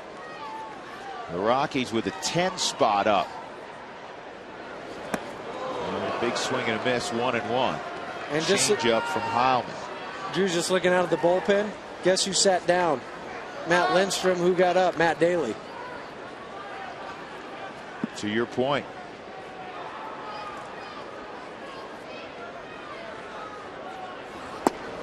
Two and 1. Last time the Rockies scored 10 in a ball game when they beat up Matt Cain and the Giants 10-2 on April 20th, more than a month ago. 2-2.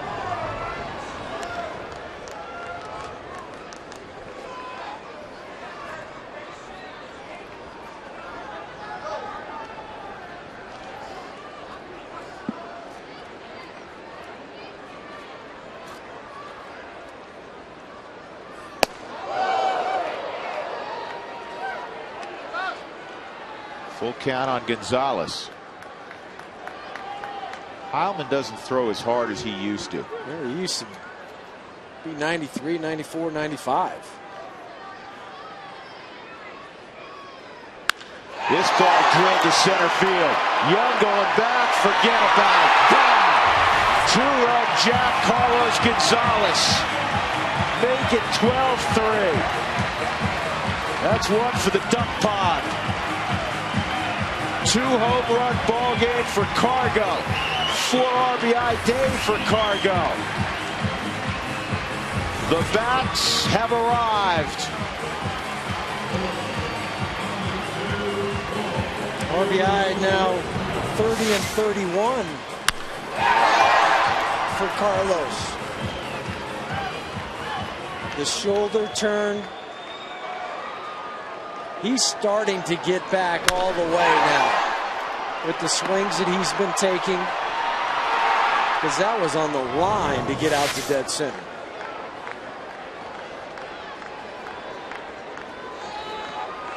How good is that to see?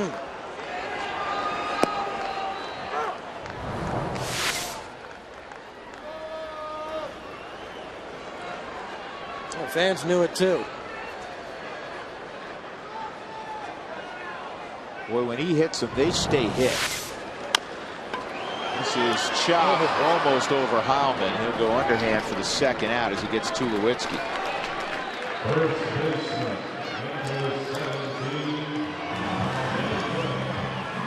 Helton will come up.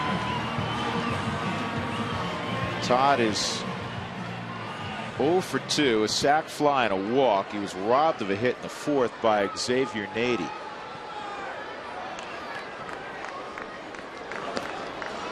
This inning is a lot like the inning back in the fifth. There was one out when all this started. There was one out in this inning. Jose Lopez flew out to center before it all broke loose. I'll tell you a quick story. He's having a long conversation with Miguel Montero, who's there on the right. Montero obviously will catch the second ball game. He goes way back with Cargo from when they came up together in the Arizona chain. Both hail from Venezuela.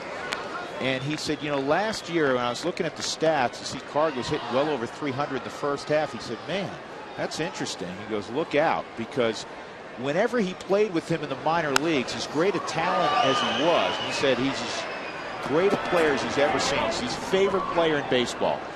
He said he always had kind of poor first halves. He'd be hitting 220 in the first half. And he said, man, he's going to have to hit like 380 just to hit 290.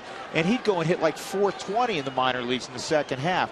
So he said, if you're looking in, he goes, I never worry about Gonzalez if he's not doing well early, because Cargo's always been a big second half guy, and he knows him exceptionally well.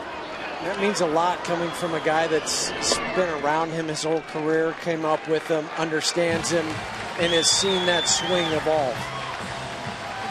Well, he's seen a lot of that swing today, and he may admire him. He may be his favorite player, but he probably didn't like this swing. Rockies leading 12-3 for ribbies for Cargo.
Eighth inning, top of time now for our fourth and final Who's That Matt question for you. And if you were watching the broadcast, I'm sure you know this, but just in case you don't, here is your fourth and final question. This particular Matt was born in Queens, New York, grew up in Garden City, New York, where he attended Garden City High School. In the year 2000, he led that team, or helped take that team to the New York State Class B championship. And guys, who's on the hill right now?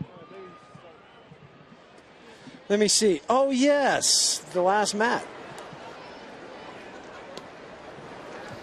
That would be Matt Daly. That's Ryan Spilborghs, who sometimes goes by Matt. He's no, he doesn't. Ty Wigginton's at third. Johnny Herrera is now at short, and Jose Lopez at second. Matt Daly is on the hill, and with 12 runs on the board, it has allowed Jim Tracy to get guys who are going to play in the second game off their feet for a couple innings, namely Gonzalez and Tulowitzki. And also allows the guys that are going to play in the second game, in the Ty Wigington and Ryan Spilborghs, to get a couple innings and maybe get an at bat. Exactly. I know Ryan has, but maybe Ty gets an at bat. 2-strike count on Justin Upton. I want to correct something here after this pitch. Fouled off.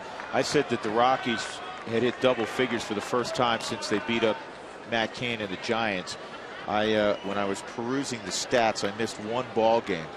On May 13th, the Rockies beat the Padres 12-7. So that's the only other time over the last 5 weeks that they have scored that many runs. This is a gapper by Upton.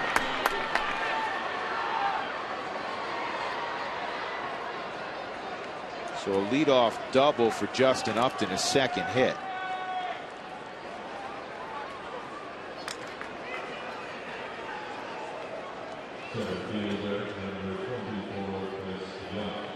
That's first hit allowed by Matt Daly since coming back to the big leagues. A changeup that sank back to the inner half of the plate. Justin hit it in that big gap into left center field. It was 11th double this year. Chris Young at the plate. And a high fly ball to left center field. Dexter will move over. Upton's tagging. He's not going to move up here. 1 out. The 12 runs that the Rockies have scored today, 12 they scored in San Diego, season high. 26,378 in attendance. They needed this in a big way too. Well, what they need is the offense clearly to get going. We've been saying that like a broken record for weeks now. And in addition, Huey, they need to get a run going at Coors Field. They have established Coors Field as one of the biggest home field advantages year in and year out, and they need to start doing it now. They're 11-10 through 21 games. That's more than 25% of your home schedule. Well, and especially last year when you won over 50 ball games here at Coors Field. And that's the other point, that you want to say when teams come in here that they have no shot of winning. That's what you need to get back to in the mindset not only of you but the visiting club. Saying, "Oh, we're going to Colorado. We're going to get beat." And our bullpen may get beat up. Right. And be hurt for a week or 10 days. It might not be right. Kind of like what they've done so far to the D-backs bullpen here in this first game. 1-1, and it's up high, 2-1 on Nady. And one of the things when the Rockies are really rolling at home, and especially when you consider their competition in the NL West, if you have a team come in and they can put up a crooked number on you, talking about the Rockies, and do get after a bullpen, managers talk about this, opposition managers, that it doesn't just have an effect on, say, the 3 games that they played against the Rockies. It has an effect over the next several days. There's a base hit by Nady, and the 4th run for Arizona will come home as Upton scores.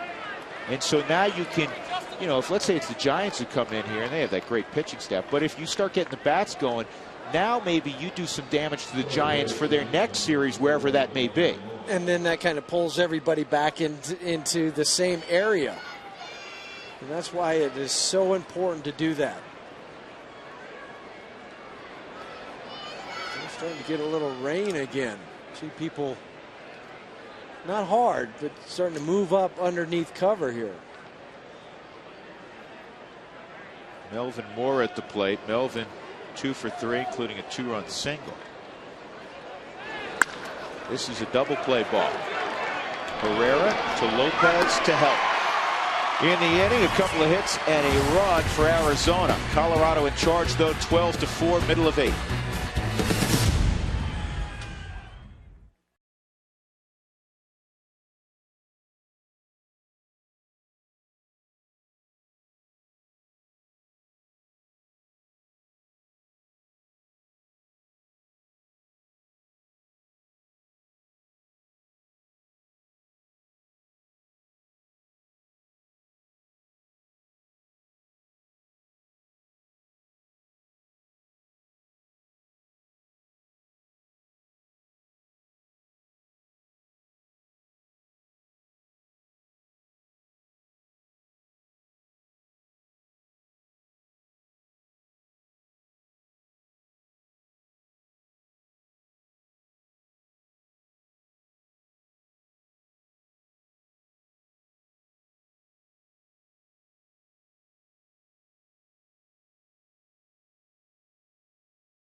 field. Time to answer our fourth and final Name That Matt question. Of course, if you've been with us the entire broadcast, you know the answer to the question was Matt Daly, who was born in Queens, New York, and went to Garden City High School and helped his team win the New York State Class B championship. Of course, Matt Daly. That concludes Name That Matt, the 4 Rockies relievers in the pen by the name of Matthew. And in game 2, guys, we'll talk about Name That Jose and Name That Jason.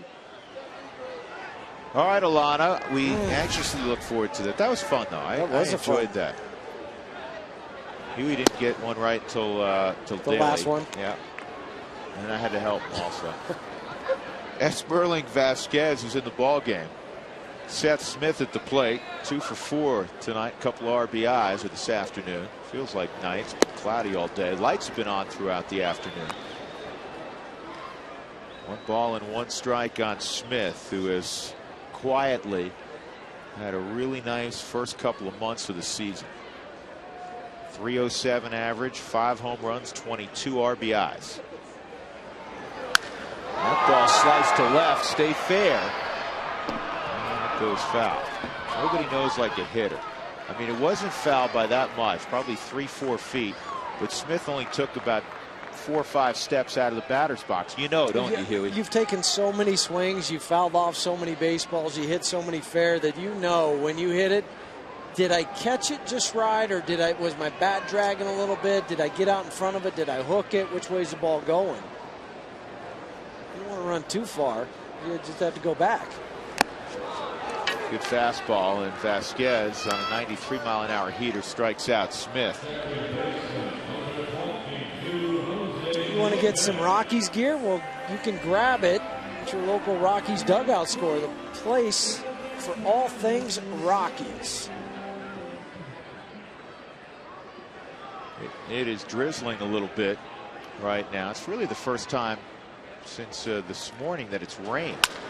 This is a broken bat, base hit for Jose Lopez. Good for Jose, his second hit of the ball game. Been saying of late he's owed a few of those. Just kind of fist one over to right field. Hey, time for another Colorado Lottery replay. Greg Reynolds had to step into the ball game when De La Rosa had to step out with the elbow injury, and he pitched very well. In fact, he's in line to get the victory. He goes 3 2/3, allows just 1 run. Chris Iannetta looks at a frisbee slider that's high, 1-0. Chris has hit the ball hard twice, 2 singles and a walk, 2 for 3. 12-4 Colorado in the 8th. Again, the nightcap will begin at 6:40. Don't forget about the pregame show today at 6 o'clock. Yeah, double duty for the crew out in center field. Oh, the postgame show after this game. Yeah, busy day for everybody. Absolutely. 2 pregames, 2 postgames. You got bonus pregame today because this ball game was delayed by 23 minutes. Didn't start till 1:33. And again, the pregame for game 2 will start at 6, and we'll have our normal Toyota postgame show right after this one. And then the first pitch scheduled for 6:40. Joe Saunders, the left-hander for the Diamondbacks. Released Chacin for the Rockies. 2-2 on Iannetta.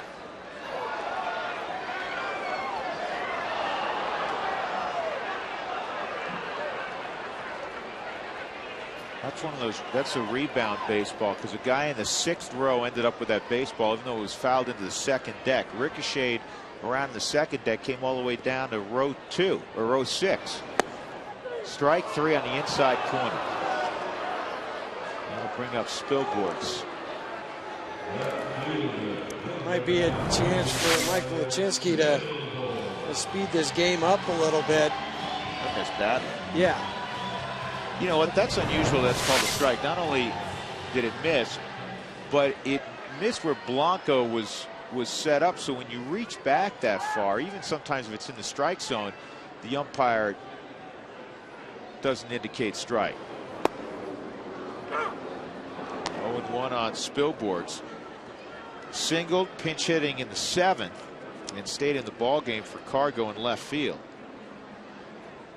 Okay, nothing wrong with Gonzalez or Tulowitzki. A chance for Jim Tracy to give him a couple of innings off defensively, because they will play in game 2 as well. And that's huge. Just even two innings, another 30 minutes where they have a chance to go shower up, change their clothes, relax, grab something to eat before you get ready for the second game. We talked to Mike Ponarelli. Tiny, as he's known in the clubhouse.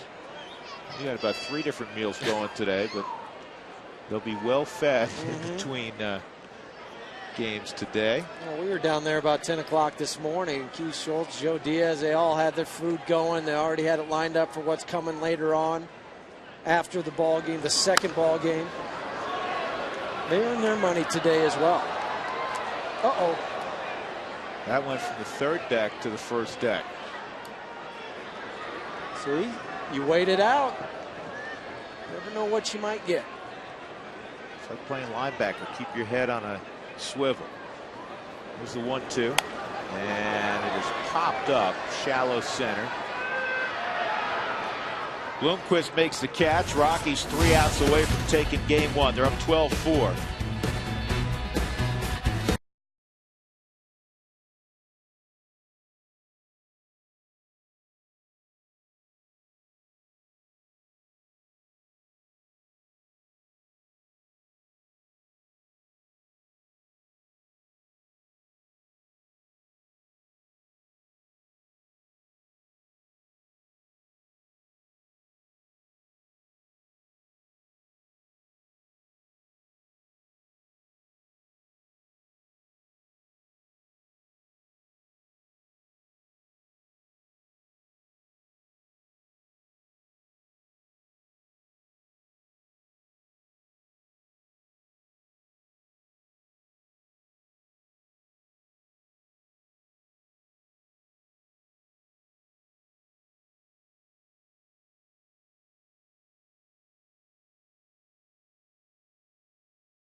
StubHub! Fans, next time you want to catch a Rockies game, head to StubHub, where you'll find a great selection of seats for every game. By Wells Fargo. Wells Fargo customers visit wellsfargo.com/Rockies for 2-for-1 club level seats. And by Southwest Airlines, new Rapid Rewards unlimited reward seats and no blackout dates. Rockies leading 12-4. Looking for their 17th come from behind victory this year. They trailed early 3-0. Time to check in with Tom Helmer for a Toyota post-game preview. Tom, you can have anything to talk about at all? Maybe a little offense. Maybe it does it. They put 12 on the board. There'll be some talking points there. Also, Reynolds to the rescue.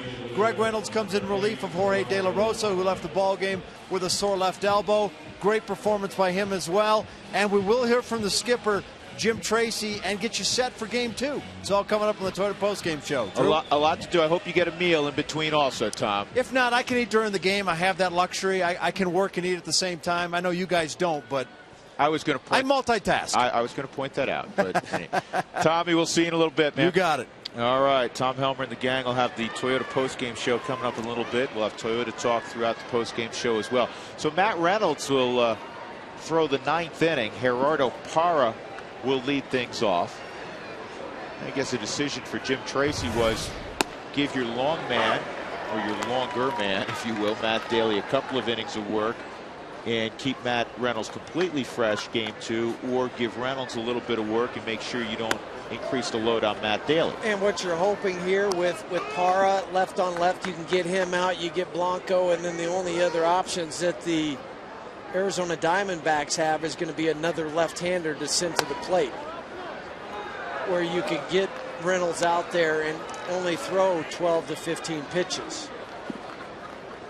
Because the pitcher spot is actually 4th now for the Rockies. It went in with the double switch in Tulo's spot.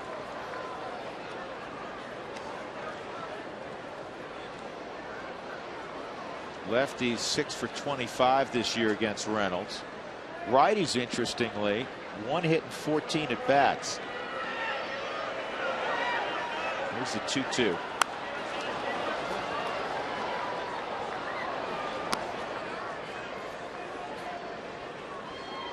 Bullpen for Arizona, big reason why they've played so well of late. They had a 1.29 ERA coming in over their last 20 games. 3-2. And overall a 2.96 ERA, which, as Jeff pointed out at the top of the broadcast, 3 runs virtually better than last year, which their bullpen was abysmal. It's a pop fly to left. Spielborg's waiting. But today the Rockies have beaten up the bullpen. In 3 2/3, the Rockies with 9 hits and 7 runs, and also throw out 4 walks. And all those runs were earned. They only were able to strike out 1 Rockies hitter, that bullpen for Arizona. Henry Blanco trying to stay away from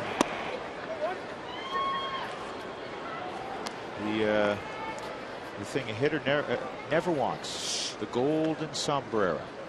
It's all right when it's the other guy. 0 for 3 with 3 punch-outs. Hell, may have a play. Nice job, Todd. That's not an easy play near the stands.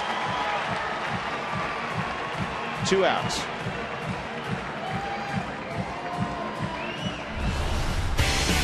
Time for our Jimmy John's delivery of the game. How about the afternoon for Carlos Gonzalez? Rockies were trailing 3-0. High changeup, and he hit it off the second deck. And then later on in the ball game against Aaron Heilman, he just hit a bullet into the pond in center field, a 2-run jack. He also had an RBI ground out in the middle of the game. So 4 ribbies, 2 bombs for Carlos Gonzalez. Brought to you by Jimmy John's, America's favorite sandwich delivery guys. 0-1 on Kelly Johnson, pinch hitting here in the 9th.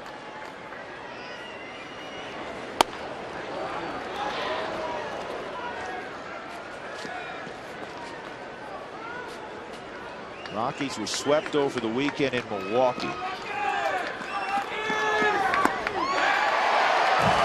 a 1-4 road trip. Ubaldo Jimenez threw a complete game on Sunday, gave up just 2 hits and lost 3-1. De La Rosa on the road trip threw a complete game and lost. How about that? So this is going to be a nice start to a homestand. Rockies win it 12-4. And there's still more baseball to be played. When you win like that, you're glad you don't have to even wait 24 hours. It's nice to see that offense show up big time today. The Rockies in convincing fashion, 12-4 over Arizona in a ballgame they trailed early 3-0. Stick around, so much to do from the ballpark. The Toyota postgame show will be next.